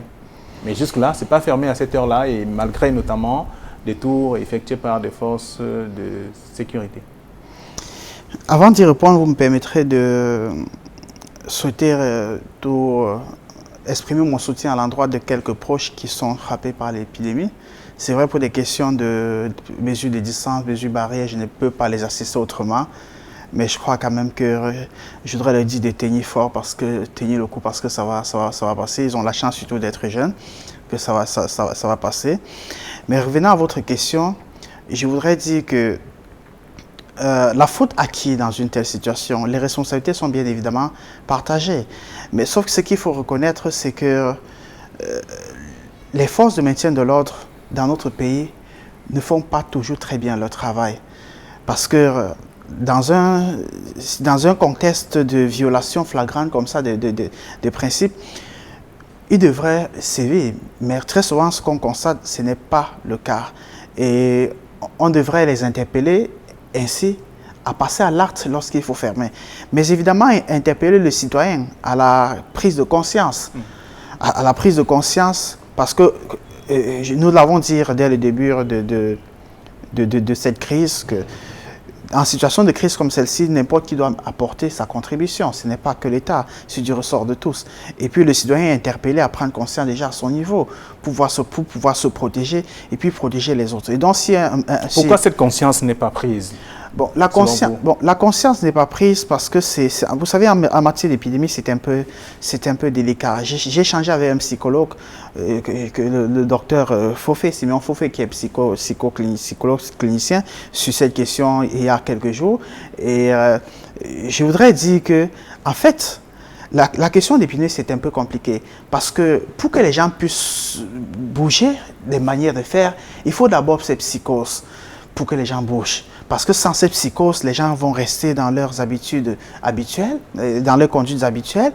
Mais sauf que quand il y a psychose, il y a perte de repères. Il y a en même temps perte de repères, il y a des égarements. Donc c'est ça qui fait la complicité de la gestion d'une épidémie. C'est-à-dire, quand il n'y a pas de psychose, les gens ne veulent pas bouger. Mais quand il y a psychose, les gens sont ébranlés et puis n'arrivent pas à se ressaisir. C'est pourquoi, dans un tel contexte, ce qu'il faut, c'est un encadrement social, notamment un encadrement de grande proximité qui en vienne à permettre à des individus et à des collectivités de maturer leurs rapports sociaux, de maturer leur conduite sociale. Mais je crois que les gens ne vont pas prendre rapidement conscience jusqu'à ce qu'on les rééduque. On va ouvrir l'école bientôt.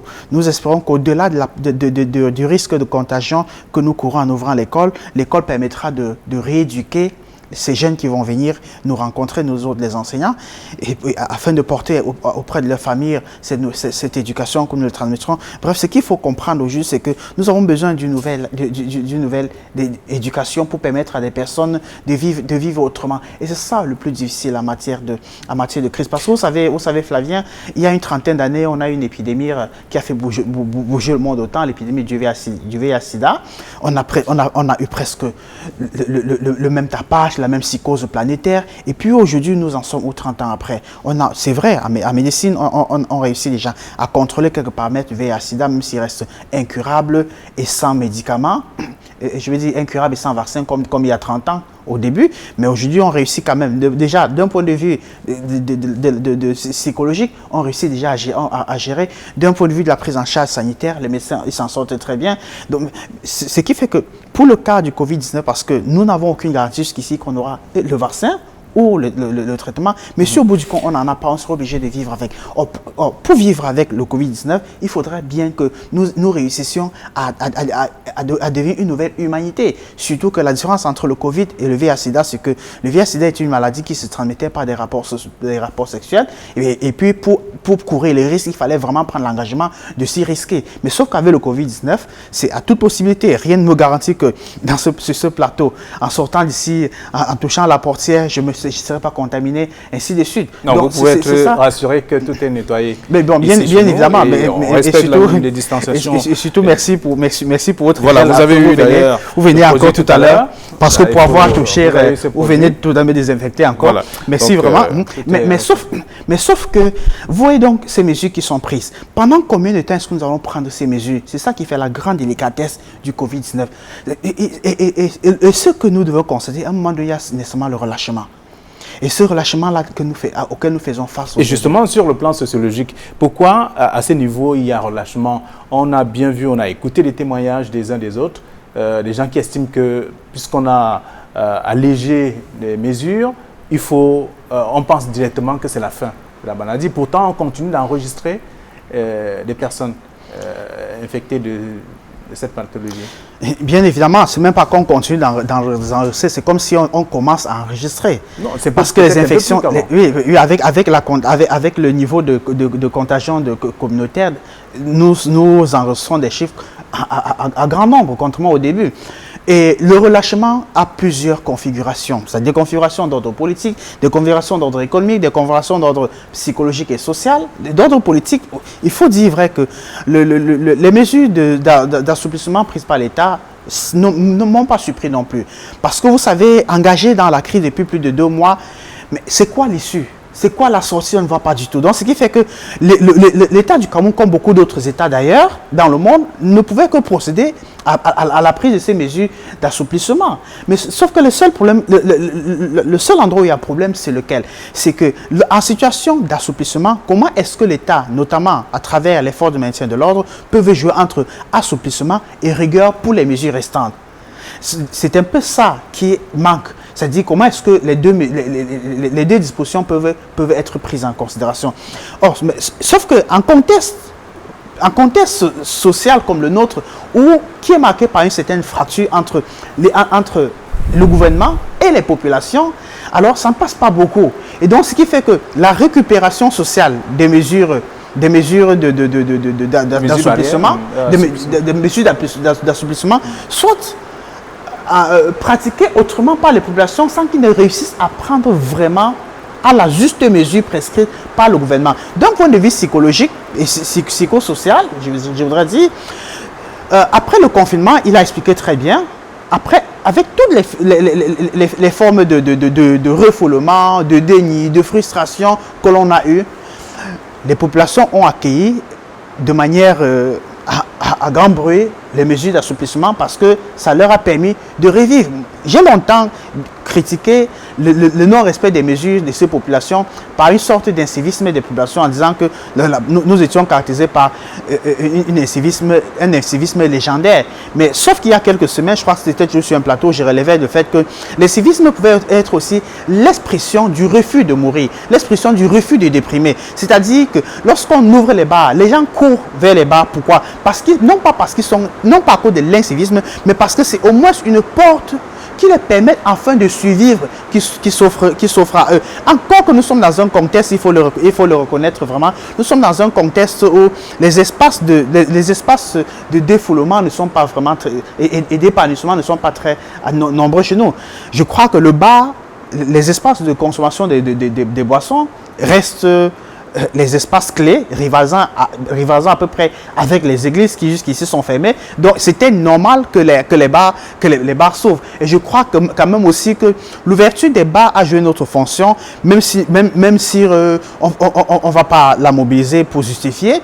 Une autre fonction très importante, c'est que ça permet aux populations de ne pas suffoquer, mais de retrouver quand même une certaine forme de se relâcher un peu. C'est la fonction qui a joué. Mais sauf que là où est le problème, c'est comment avec les bars continuer à respecter les mesures barrières. Lorsque toutes les dispositions qui ont été prises pendant longtemps, pendant des années, ne permettent pas de respecter ces mesures, comme par exemple la proximité qu'il y a, le service...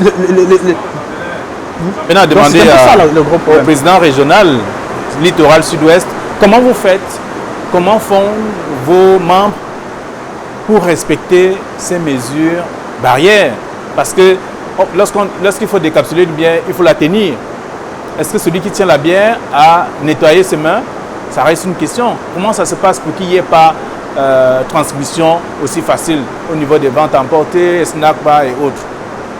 Oui, je vais profiter de l'occasion aussi déjà pour remercier les entreprises brassicoles qui nous ont accompagnés dans cette campagne de sensibilisation en nous remettant à certains les gels, des liquides hydroalcooliques dans ces liquides et d'autres qui ont déposé devant les débits de boissons des seaux et des savons pour laver les mains. Je pense déjà que ces premières mesures-là, nous pensons que ça nous aide déjà énormément parce qu'un consommateur pour entrer dans un point de vente aujourd'hui a l'exigence de laver ses mains à l'entrée du point de vente. Ça devient automatique parce qu'on demande qu'il faut laver. Et la deuxième chose que nous avons instruit à nos personnels qui travaillent sur le terrain, c'est de ne pas servir un consommateur qui n'a pas son cache-nez. Parce qu'il est important qu'il ait ce cache-nez pour démontrer au moins ce qu'il se soucie de sa santé et celle des autres autour de lui. Comment faire pour boire dans une vente emportée avec son cache-nez? Non, ne pas consommer. On ne peut pas consommer. Non, il ne faut pas qu'on se trompe. On ne peut pas consommer avec un cache-nez sur la bouche. Non. Il faut au moins se l'avoir soit sur son menton, hein, soit l'avoir au moins entre les mains quand on est assis dans un point de vente. Parce que c'est la même chose que vous demanderez à quelqu'un comment il va manger dans un restaurant avec un cache-nez. Ce n'est pas possible. Mais le fait de l'avoir prouve au moins qu'il a la conscience de se protéger et qu'il protège ceux qui sont en face de lui. Je pense que voilà les premières actions. Et autre chose que nous avons fait, nous avons demandé aux propriétaires des débits de boissons de réduire le nombre de places assises dans les points de vente pour au moins avoir un peu de distanciation. Et vous allez voir que certains points de débit de boissons, probablement les snack bars, ont du mal aujourd'hui à accueillir une certaine clientèle. Pourquoi? Parce qu'ils estiment qu'à l'intérieur, ils sont étouffés. Aujourd'hui, c'est des bars plein air qui prennent de l'envol parce que les gens estiment que là-bas, au moins, on peut avoir une certaine distanciation qu'on peut respecter. Alors, donc, je crois que ça fait partie des mesures que nous avons mis en place chez nous au syndicat pour pouvoir sensibiliser les barman sur le respect des mesures barrières. Vous faites le tour ou alors c'est des messages que vous avez envoyés et que chacun peut respecter comme il entend? Nous avons déjà un site internet www.lavoixdubarman.com et puis nous avons un forum sur lequel on échange et puis on fait les descentes sur le terrain. Nous étions sur le terrain pour distribuer les gels hydroalcooliques et les masques à certains barman. C'est vrai qu'on ne peut pas atteindre tout le monde. C'est pour cette raison qu'on procède par les réseaux sociaux et par les médias comme les vôtres pour passer le message et essayer de voir ce qu'on peut faire. D'accord. C'est un travail de titan qui attend le syndicat, qui doit sensibiliser les membres. Parce qu'il faut quand même qu'on sache que lorsqu'on est tenancier d'une vente emportée, on n'est pas à l'abri du virus. Effectivement, c'est un travail de titan pour deux raisons. La première raison, c'est que c'est des habitudes à modifier et c'est le plus difficile. Par exemple, dans le domaine, n'importe quel barman voudrait avoir le maximum de clients possible. Comment passer de cette situation où on va avoir le maximum de clients possible à celle où on voudrait limiter le nombre de clients? Ouais. Mais ça se passe comment? Donc, pour dire qu'il y a une habitude à modifier. Et la modification de cette habitude interpelle rapidement, immédiatement, les mesures d'accompagnement. Et ces mesures d'accompagnement, c'est à l'État. Et c'est pour ça que c'est le moment aussi d'interpeller les pouvoirs publics, de faire vraiment ces doléances pour que des mesures d'accompagnement soient apportées à ces différentes catégories sociales et socio-professionnelles, parce que sans ces mesures d'accompagnement, on ne peut pas. Par exemple, on a parlé des taximens tout à l'heure. Si on voudrait limiter le nombre de personnes dans les taxis, s'il n'y a pas de mesures d'accompagnement, nous risquons de ne pas atteindre les objectifs que nous visons.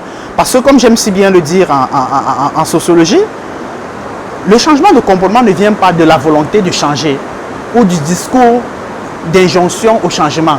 Le changement de comportement vient de la modification des paramètres, de la modification des mobiles, des stimulus qui vont faire changer le comportement. C'est-à-dire quoi, terre à terre? C'est-à-dire que si dans un secteur comme celui des barman, des mesures sont prises, notamment par l'État, de manière à ce que un barman ou un entrepreneur se sente motivé ou sente un intérêt à agir d'une manière ou d'une autre, il va le faire. Également pour l'école qui va reprendre.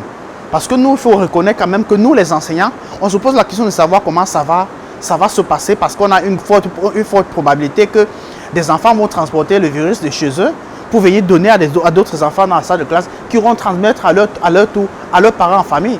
De sorte qu'on peut voir même des enfants qui, sans être les deux sans être malades, ont réussi à contaminer, à porter le virus. Et la question qu'on se pose, c'est qu'on va gérer ça comment dans cette situation? C'est-à-dire, est-ce qu'on aura donc des mesures, des moyens de pouvoir respecter vraiment les distances? C'est-à-dire, c'est ça exactement la même chose. Est-ce qu'on aura un service de discipline vraiment outillé pour se rassurer que ces mesures sont respectées dans les salles de classe? Vraiment, il est important que les pouvoirs publics accompagnent des populations. Parce que comme je l'ai dit tantôt, nous commençons vraiment à enregistrer des gros effectifs en matière de pandémie. Et puis, nous sommes loin de sortir de la crise, surtout que ne se dessine ni vaccin, ni médicaments. Donc, nous risquons de vivre avec pendant longtemps. Et pour vivre avec ce virus, il faudra vraiment changer totalement nos modes de vie. Et on ne peut pas changer ces modes de vie si nous n'avons pas un État fort qui prend vraiment ses responsabilités pour changer de manière drastique à travers les mesures prises bien fortes, bien sûr, comme je disais tout à l'heure, et changer ses manières de faire. Alors, Evren Nana, comment vous allez faire pour maîtriser quelqu'un qui a bu plus de 2, 3, 4, 5 bières et qui ne peut plus se contrôler, et dans un environnement où il y a certains qui essaient quand même de se respecter, de se contrôler? C'est difficile, non? C'est une opération difficile parce qu'il y a tout de suite une porte ouverte à la contamination. C'est une opération très difficile parce que ce que nous vendons déjà, ce n'est pas de l'eau. C'est vraiment de l'alcool, c'est comme de la drogue en même temps. Et nous remercions quand même les chefs terres qui ont rassemblé dans leurs différents arrondissements les propriétaires des débits de boissons et ont communiqué les numéros de postes de gendarmerie et de police pour alerter et signaler au cas où on a des consommateurs qui sont dans le point de vente et qui refusent carrément de respecter les mesures, soit du port du masque ou bien de la distanciation sociale. Donc je crois que ça devient compliqué, mais on va faire avec parce qu'on est obligé de faire respecter la règle. Donc on va tous communiquer, appeler la police ou la gendarmerie pour qu'ils viennent gérer ce genre de situation. Mais vous convenez avec moi que, comme vous l'avez bien dit à l'entame de l'émission, c'est un combat de titans. Et on est habitué sur le terrain, on va s'y mettre, surtout pour la suivi de notre activité. Parce que c'est le plus important, c'est qu'il faudrait qu'après le Covid, que les barman, les exploitants et débits de boissons soient en vie pour continuer l'activité. Parce que, comme le disait le docteur tout à l'heure, c'est d'abord une question de santé pour tous. Nous devons nous protéger et protéger le consommateur et protéger notre personnel. Donc, je pense que le véritable combat, c'est un problème d'appel à la conscience. Ce n'est plus un problème je ne sais pas, je vais dire d'amende ou de quoi que ce soit, qu'on va vous arrêter parce que vous n'avez pas le masque. On vous demande de payer une amende. On a déjà atteint ce niveau-là. Oui, mais on a entendu il y a une vidéo que nous avons vue sur les réseaux sociaux qui se passe à Dubaï, où quand on attrapait les gens qui n'avaient pas de masque, il y avait une ambulance qui était en circulation et il y avait un semblant d'une personne à l'intérieur qui était malade du Covid. On vous mettait à l'intérieur, vous voyez, quand tout le monde sortait de là, il était obligé de porter le masque. Donc ce problème de psychose encore revient pour dire, comme le disait tout à l'heure le docteur, on est obligé de traverser cette étape pour pouvoir avoir un appel de conscience. Alors, il y a l'autre secteur qu'on n'a pas beaucoup évoqué, c'est le secteur des transports en commun. Ouais. On continue de voir sur les mototaxis 3 personnes, des gens qui n'ont pas de masque, mais qui roulent allègrement, alors qu'on ne sait pas qui, parmi les gens qu'on porte, peut être oui, c'est de ça que le sociologue parlait tout à l'heure d'un problème de conscience. Vous savez, on a parlé du Covid, on a allé en confinement, on a levé certaines mesures, mais si les gens ne sont pas conscients que cette maladie existe réellement, on ne peut pas. Vous parlez des transporteurs, même dans ces gares routières, les chargeurs, ici à l'école publique par exemple, ou bien au rond-point, ceux qui chargent là, je suis passé aujourd'hui, carrément ils n'ont pas de masque, ils s'en foutent carrément de ça. Quand vous lui parlez, il dit que avec ou sans le corona, je vais mourir. Donc, dans notre jargon à nous, nous avons certains langages qui poussent au non-respect de certaines choses et carrément masquent l'appel à la conscience. Donc nous pensons tout simplement que c'est un problème de conscience personnelle pour que chacun sache que je peux mourir ou quelqu'un peut me contaminer, je peux ne pas mourir mais je risque de souffrir de cette maladie et la souffrance n'est pas une très bonne chose. D'accord. Alors, c'est dit qu'il y a un problème. Si les mesures édictées par le Premier ministre ne sont pas respectées sur le terrain, ce sont ceux qui sont chargés d'implémenter ces mesures qui doivent être, ou alors qui laissent pourrir la situation. Bien évidemment, c'est ceux qui font le suivi des mesures qui doivent, comme je disais, renforcer le contrôle. Parce que il faut reconnaître quand même qu'avant même, j'avais déjà relevé sur des plateaux le relâchement avant même que les mesures d'assouplissement ne soient éditées par le gouvernement. Et ces relâchements que j'avais déjà remarqué et relevé venaient en fait de quoi? Du processus normal de la crise. Les personnes commencent par la crise, par la psychose, et par la suite, il y a, n'est-ce pas, ce relâchement qui vient de ce que les esprits se fatiguent, s'adaptent et puis font avec la situation. Alors, les mesures d'assouplissement prises par le gouvernement ont emboîté le pas et envenimé la situation parce que ça a engendré donc un sentiment Enfin, les gens se sont consolés, disant que bon, on avait raison de le faire. Mais sauf que le gouvernement a juste pris des mesures d'assouplissement et non pas d'éradication totale des mesures barrières. Et comment assouplir? C'est pour ça que je disais tout à l'heure que tout réside donc dans cette équation-là. Comment assouplir seulement, sans éradication? Parce qu'on voudrait assouplir, mais des populations qui se sentent, à quelque chose déjà fatiguées par les mesures, profitent pour éradiquer tout simplement. Comme on l'a suivi tout à l'heure, pendant le témoignage. Beaucoup dire, moi je porte plus ce masque, je ne me lave même plus les mains. En fait, ce sont des formes de consolation. Comment éviter des situations pareilles? C'est encore le même gouvernement, c'est pour ça qu'il est vraiment important. Vous savez, c'est en situation de crise comme ça que la question de proximité se pose vraiment. La proximité des pouvoirs publics, la proximité des forces de maintien de l'ordre, la proximité des encadreurs avec des populations qui devient important parce que sans ça, on ne peut vraiment pas faire grand-chose. Je voudrais aussi relever une autre piste très importante, notre travail très important, les sociologues, et interpeller le gouvernement vraiment à mobiliser beaucoup ces ressources humaines qu'on dispose aussi dans le pays. Les gens qui peuvent faire un bon travail. Je vois par exemple sur la toile ou dans les réseaux sociaux ou sur les plateaux des sociaux qui font un bon travail d'accompagnement des populations. Et je voudrais donc déjà par la circonstance encourager, féliciter, par exemple, le professeur cœur du département le chef du département de sociologie, les professeurs Leca, les professeurs Bala, les professeurs, les docteurs Mili, docteur Bala, ainsi de suite. C'est leur contribution même. Bien sûr, qui apportent des contributions pour accompagner les populations, pour dire que c'est dans un tel contexte, des sociologues ont un rôle important à jouer. Et il est important parce que depuis là, quand on évoque aussi des comités qui sont créés ici et là, pour la gestion de la crise, vous entendrez rarement des cas de personnes qui sont pourtant des personnes clés. C'est vrai déjà les psychologues, la fonction des psychologues est reconnue et on en voit déjà, mais il y a ce rôle important des personnes qui doivent accompagner le changement des habitudes. Et il faudrait vraiment que l'État se saisisse davantage, se servir de ces sociaux qui peuvent apporter une touche particulière dans l'accompagnement des populations. Hervé Nana, nous allons sortir de l'émission. Qu'est-ce qu'on devrait retenir? Quel est le travail que vous allez abattre pour éviter qu'on entende plus ce qu'on a entendu tout à l'heure dans le reportage? Bon, le travail que nous Parce que la maladie continue. Le virus oui, la maladie continue. Le travail que nous avons à battre, c'est de multiplier les efforts pour la sensibilisation. Et je profite déjà pour vous dire, par exemple, que nous remercions la délégation régionale de la santé qui nous a approchés pour dire qu'ils devaient former les barman sur le respect des mesures et l'importance de ce fait. Et la réunion aura lieu la semaine prochaine au service du gouverneur. Donc nous allons multiplier ce genre d'actions pour pouvoir sensibiliser les barman parce que nous sommes les acteurs d'un secteur d'activité et ce secteur d'activité est appelé ici comme le nid du développement du Covid. Et c'est que un secteur qui attire le plus. Hein, oui, qui attire les gens par la volonté mais pas par la contrainte. Parce que les gens sont obligés d'aller au marché mais pas obligés d'aller dans un débit de boisson. C'est là-bas que les gens disent se noyer les soucis. Voilà, si les soucis savent déjà nager, je ne pense pas qu'on puisse les noyer. Merci d'être venu sur ce plateau, partager avec nos chers téléspectateurs et passer le message de sensibilisation en même temps. Je rappelle que vous êtes le président régional du syndicat des exploitants de débit des boissons pour la région du littoral et le sud-ouest. Vous avez 2 régions à votre charge.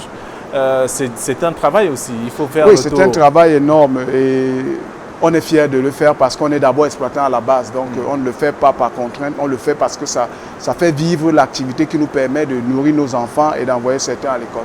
Alors, on retient qu'il y a des conséquences à la suite de ces mesures d'assouplissement. On voit bien que le Covid-19 continue son bonhomme de chemin et les conséquences sont là à travers ce qu'on a suivi dans les reportages. Bien évidemment, et ce que je vais dire risque d'être un peu plus triste et je vais interpeller les Camerounais qui m'écoutent. Le Covid-19, la fin du Covid-19, ce n'est pas pour demain. Et la vie ne va pas s'arrêter parce que le Covid-19 ne veut pas s'en aller. Nous allons vivre avec. Comme beaucoup d'autres épidémies qui sont restées jusqu'aujourd'hui, j'ai cité tout à l'heure l'épidémie phare qui est le sida, avec laquelle nous vivons jusqu'aujourd'hui. Comme pour le sida, nous allons vivre avec malgré le Covid-19. Ceux qui vont mourir, ceux qui vont rester. Parce qu'après toute cette psychose que le monde traverse là, nous reviendrons dans une vie normale où on va tout simplement enregistrer le Covid-19 comme étant l'une des principales causes de mortalité dans l'humanité, comme toutes les autres causes de mortalité. Mais ne riez pas, Flavien, c'est vers là qu'on tend. Et puis si le Covid-19 ne finit pas, nous n'y pourrons rien du tout. Et ce sera exactement comme le sida. Ceux qui ne peuvent pas prendre des mesures vont s'avancer dans la tombe. Ceux qui vont être épargnés vont continuer à vivre. Moi, je crois que c'est ce qu'il faut que les Camerounais comprennent parce que les gens se reprochent au gouvernement d'avoir produit ces mesures d'assouplissement. Ne soyez pas surpris que d'ici quelques mois, on les supprime même totalement. Parce que si dans 1 an, le Covid n'est pas fini, dans 2 ans, le Covid n'est pas fini, la Terre ne va pas s'arrêter. On va peut-être avoir l'augmentation du taux de mortalité sur Terre, peut-être multiplié par 1,5, mais les hommes vont continuer à vivre, ceux qui vont suivre vont vivre. Donc, ce qui fait que chacun est interpellé à prendre des mesures comme c'est exactement le cas pour le VIH-Sida. Exactement le cas. Chacun est interpellé à prendre des mesures, un appel à la conscience pour dire, est-ce que tu veux sauver ta tête? Alors, voilà des mesures qui te permettent de protéger toi et tes proches. Comme pour le sida, tu te protèges toi et tu protèges ta famille, ton épouse et ton époux. Ce sera exactement la même chose. Ceux qui ne vont pas respecter vont s'avancer dans la tombe et ceux qui vont respecter vont rester vivants. Et je crois qu'avec le Covid, nous n'aurons pas d'autre miracle à faire si on n'a ni vaccin ni remède. Merci à vous, docteur Ndogmo Bertrand Magloire. Vous êtes sociologue et engagé donc pour les changements sociaux et enseignant-chercheur également. Merci d'être venu ici sur ce plateau. Nous allons bientôt sortir de cette émission, mais avant, nous allons marquer une dernière pause, c'est-à-dire donner la parole également à Irène Tembe. Mais avant cela, nous allons vous permettre de vivre quelques cas qui ont été déjà diffusés sur ces antennes, qui ont besoin de votre aide pour être donc pris en charge. Et c'est juste après que nous allons accueillir Irène Tembe.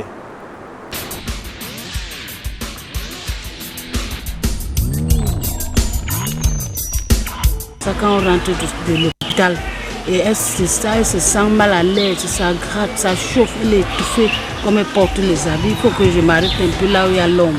Elle respire un peu pour qu'on continue encore à rentrer.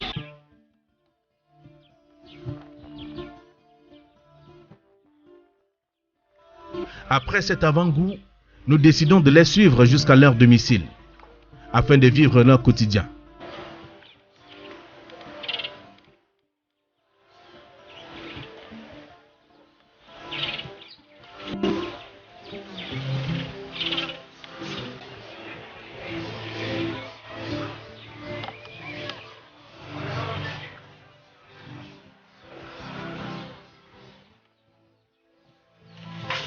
Telle une mère poule et ses poussins, cette maman et ses enfants occupent un domicile au milieu des cacaoyers et des palmiers dont les premiers produits servent de secret pour la cuisson. C'est une vie presque au rabais.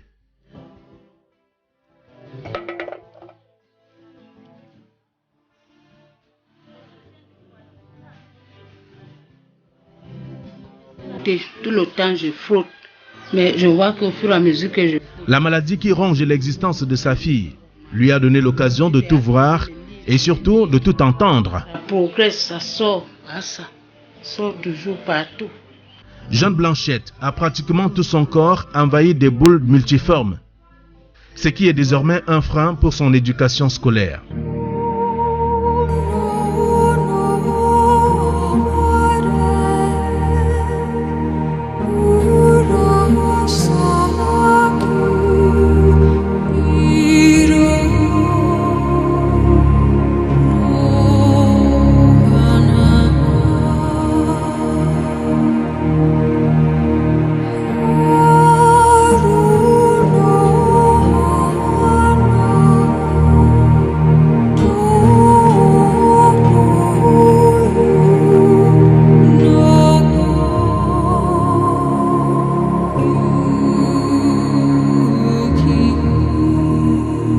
La maladie a commencé avec 2 petits boutons.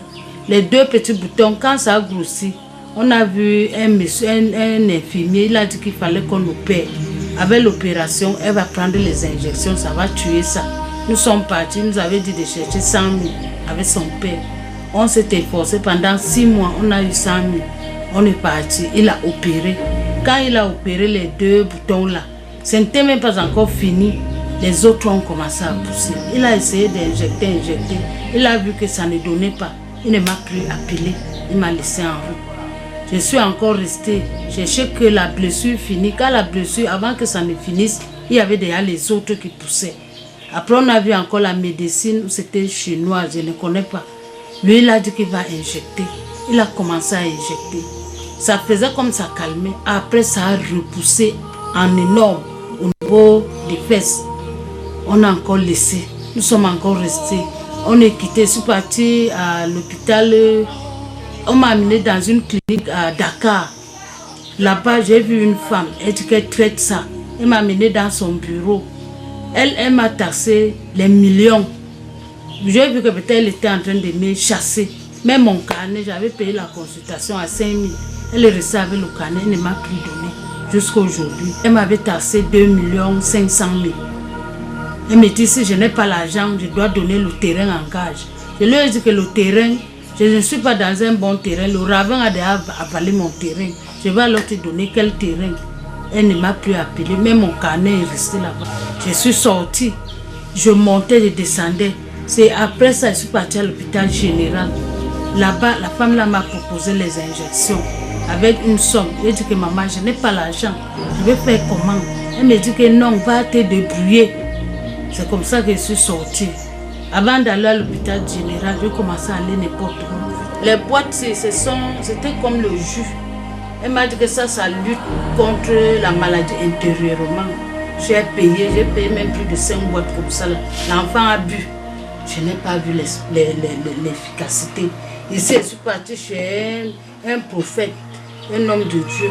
Lui m'a dit de payer l'huile d'olive. J'ai payé comme ça, peut-être c'était 2 litres. L'enfant devait boire et la oindre. J'ai utilisé. Il n'y a pas eu d'effet. Je suis partie encore chez l'autre. Elle composait ici, là. Les petites boîtes ici que vous voyez. Il y avait les choses là comme la terre rouge.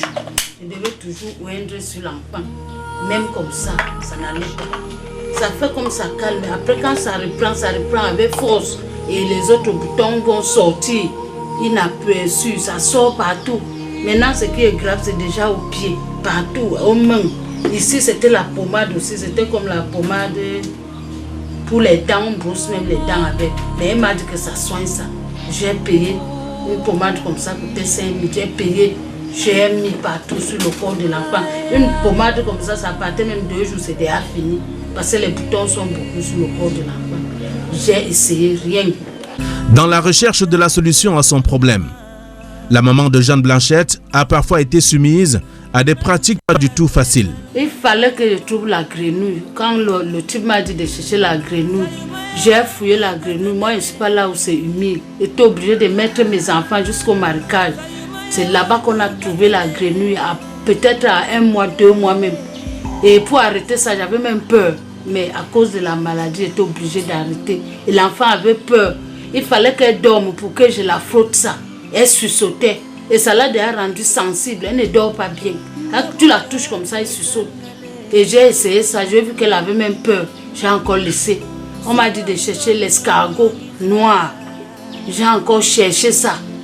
Pour chercher ça, ce n'était pas aussi facile. Il fallait comme il pleut, il fallait là où il y a les pourritures pour trouver l'escargot là. C'est noir, c'est petit comme ça là, ça rame. J'ai trouvé quelques. Il fallait ça beaucoup. Je ne pouvais pas trouver ça beaucoup. J'ai pris le peu que j'ai trouvé. J'ai essayé de faire même comme ça. Un monsieur m'a encore dit l'aloe vera.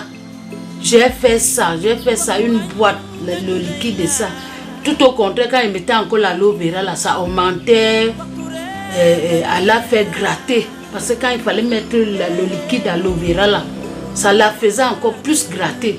J'ai encore laissé.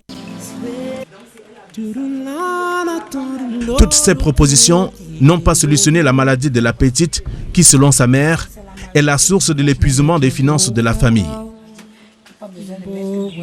Ses sœurs aînées, dépassées par la maladie dont les origines restent méconnues, se contentent simplement de lui remonter le moral. Je lui donne souvent le conseil que c'est la maladie comme toutes les autres maladies. Parce que parfois pour sortir, il faut qu'elle se double trop d'habits. Je dis que non, c'est la maladie comme toutes les autres maladies, ça va aller.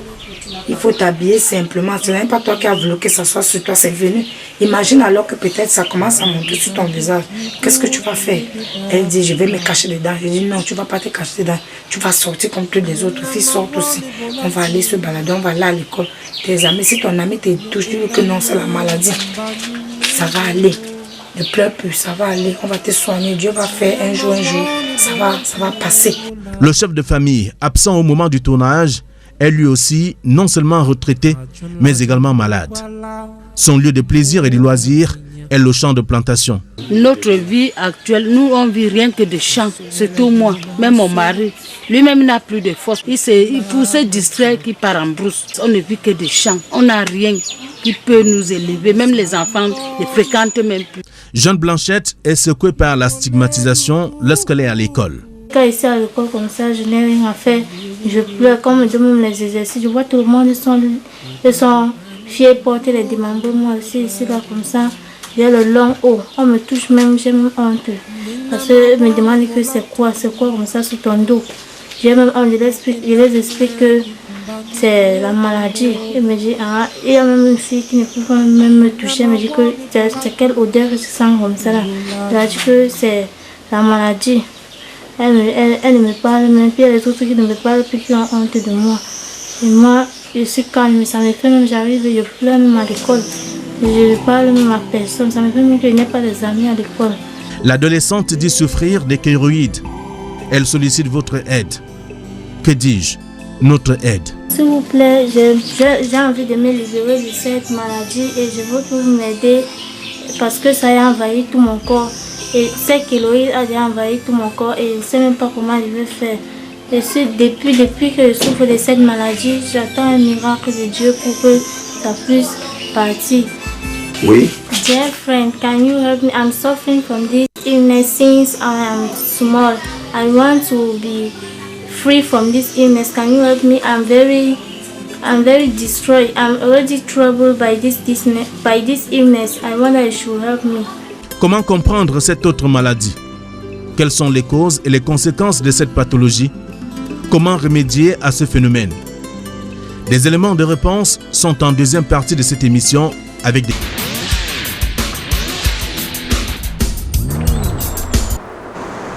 Et voilà donc Jeanne Blanchette qui souffre des kéroïdes. C'est une fillette pratiquement de 16 ans et demi, révolue, 17 ans, qui est donc malade. Elle a besoin de votre aide. Ça fait plusieurs années qu'elle souffre de cette pathologie. Nous accueillons à l'instant Irène Tembe, bonsoir. Bonsoir Flavien. C'était le cas de Jeanne Blanchette qui a toujours besoin d'aide jusqu'ici. Tout à fait. Depuis son dernier passage en date du 16 janvier 2020, les différentes contributions pour le cas de la jeune Blanchette sont les suivantes. Claude Kodo, 2500, Ngacha Irène, 2000 francs, Dongwa Ronald, 2000.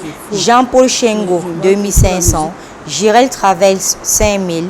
Famille Diogwe Jeff Atu de Bepanda, 2000. Bienfaitrice, 5000. Un croyant Ndorpassi, 2000. Un couple anonyme de Bafoussam, 5000. Madame Kenyé, 5000. Brad de Makepe, 10 000. Monsieur Zoudo de Makenene Vebafia, 4 000. Bienfaitrice, 1000 francs. Mademoiselle Kenfak, 5 000. Mobonjout, 1000 francs. Madame Kenneth Chantal, 3500. Bienfaitrice de Bafoussam, 5000 francs. Bienfaitrice de PK10, 1500. SKR de Bonamoussadi, 5000 francs. Mutuelle Balako de Bonamoussadi, 1000 francs.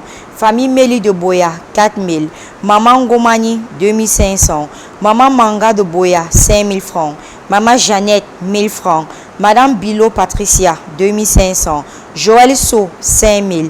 Retraite spirituelle des fils et filles de l'ancien Zouango à Yaoundé, 7000 francs. Massé Françoise à Bonabéry, 10 000. Blaise Chai, 2500. John Achiri Bell, 5000 francs. Famille Monté, 2500. Jackie Djongele, 2500. Enfant Djongele Cyril, 1000 francs. Giovanni Toko, 500. Toko Brigitte, 500. Félix Noubissi à Yaoundé, 2500. Alice Fossom, 2000. Dorcas Priscille Yomi, 10 000. La cellule de prière de Béthanie de Bepanda Douala, 13 000. Maman Marie, 5 000. Bienfaitrice, 60 000. Bayamouna Luis, 5 000 francs. Ancien de l'église évangélique de la paroisse Emana, Monsieur Conchou Eli, 5 000 francs. Maman Jeannette, 1000 francs. Madame Pemu Huguette, 14 000. Ngayap Tague, 2500. Matagne Augustine, 1000 francs. Famille Sévidem, 7500. Bienfaitrice de PK10, 1500. Les jumeaux, 50 000. Bienfaiteur anonyme, 10 000 francs. Enfant béni, 2500. Emaya Joël, 5 000. Léo de Garoua, 2 000. Kitcho, 7500. Francine de Bonabéry, 1000 francs. Victoire, 15 000. Bouzang Feuque Fallon, 1000 francs. Une dame à Bafan, 5 000. Une chrétienne, 5 000. Donc Bamou Annette, 10 000. AGES, Association des jeunes engagés de Kasmando, 30 000. Rose de Lima, 50 000. Famille Nana, 1000 francs. Joseph Kouetche, 500. Association Sélection, 25 000. Bienfaitrice, 5 000 francs. Nous avons un montant de 477 000 francs CFA pour le cas de la jeune Blanchette. Besoin en tout cas, et merci déjà à ceux qui contribuent et qui ont même déjà contribué et qui vont d'ailleurs le faire puisqu'elle a toujours besoin de cet argent pour pouvoir être prise en charge. Sa situation reste telle qu'elle, faute de moyens. La situation a même empiré. Oui. À l'heure actuelle, la situation a empiré et nous demandons déjà aux hommes de bonne volonté de bien vouloir mettre en marche la machine de la solidarité via les numéros de téléphone qui s'affichent au bas de votre petit écran, à savoir le 690 50 50 94 ou le 675 35 25 16. Et bien vouloir préciser par message le nom, le montant et le cas pour lequel vous êtes en train de contribuer. D'accord. Ça, c'était pour Jeanne Blanchette qui souffre des kéroïdes. Il y a le cas d'Augustin aussi. Tout à fait. Il y a également le cas du jeune Augustin avec des bras amputés. Nous avons perçu des contributions et les différentes contributions sont les suivantes. Maman Gisèle, 5 000 francs. Aya, 20 000 francs. Jagor Amelon, 1500. Famille bienfaitrice à Yaoundé, 20 000. Manoa Florencia, 1000 francs. Bienfaiteur, 5 000 francs. William Chayem Yaoundé à Simbok, 500. Maman Choupé Cécile, 2000. Bienfaitrice Etougebe, 2500. Papa Azimeda, 3000. Rosine Mano, 2000. Maman Mégué de Nzouatele, 5000. Une chrétienne du cinquantenaire, 10 000. Maman Chateau Philomène à Essenge, 4 000. Effort de Carême, 3 000. Ngomboa Mara Marcel de PK, 5 000 francs. Marie Agathe Bodo, 5 000. Sidiki, 2500. Une famille chrétienne de Bonabéry, 3 000 francs. Sarah Ngolais Epaulet, 3 000 francs. Bonaventure Bakam, 5 000 francs. Sheila Urel Nouke, 2 000. Famille bienfaitrice à Kribi, 50 000. Un enfant de Dieu à Bafoussam, 5 000 francs. MLP, une bienfaitrice, 20 000 francs. Maman Henriette de Douala, 10 000 francs. Couple ZT à Limbe, 5 000. Madame Feu-Dieu Yoda Lucienne de Conly, 5 000. Martine Pauline, 1500. Monsieur Étienne de Bouddha, 3 000 francs.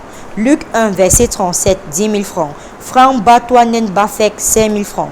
Lord de Garoua, 2500. Un grand-père à Bouddha, 2 000. Couple MB, 5 000. AFV, Association des femmes valeureuses, 20 000 francs. Une bienfaitrice de Canaan de New Dedo, 5 000 francs.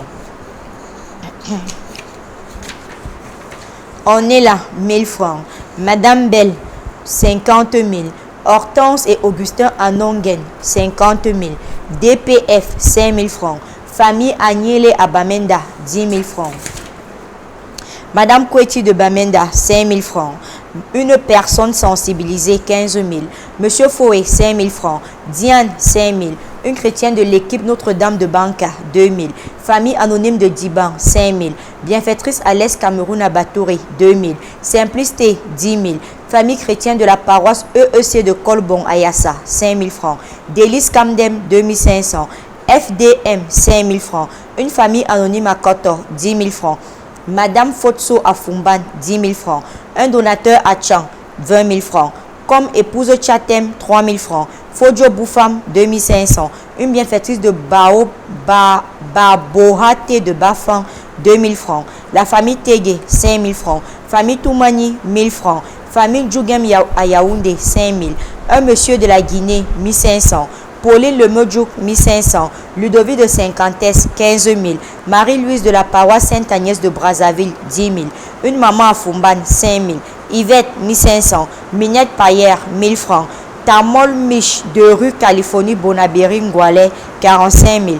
Kimi Stella, 5 000. Tala Pola au quartier Brazzaville, 2 500. Une femme à Bafang, 2 000. Guillaume de Marois, 3 000. Famille Bernadette au Gabon, 5 000. Monsieur et Madame Guachi, 5 000. Et bon Paul Fomkumba, 5 000. Belvin Sonfak de Fosson Wenchen, 500 francs. Maman Rose à Etouguébé, 3 000 francs. Moi, faut le menuisier, 1 000 francs. Famille Fouendom, 5 000.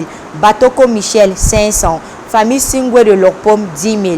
Madame Thérèse, 5 000. Bébé Luvi, 5 000.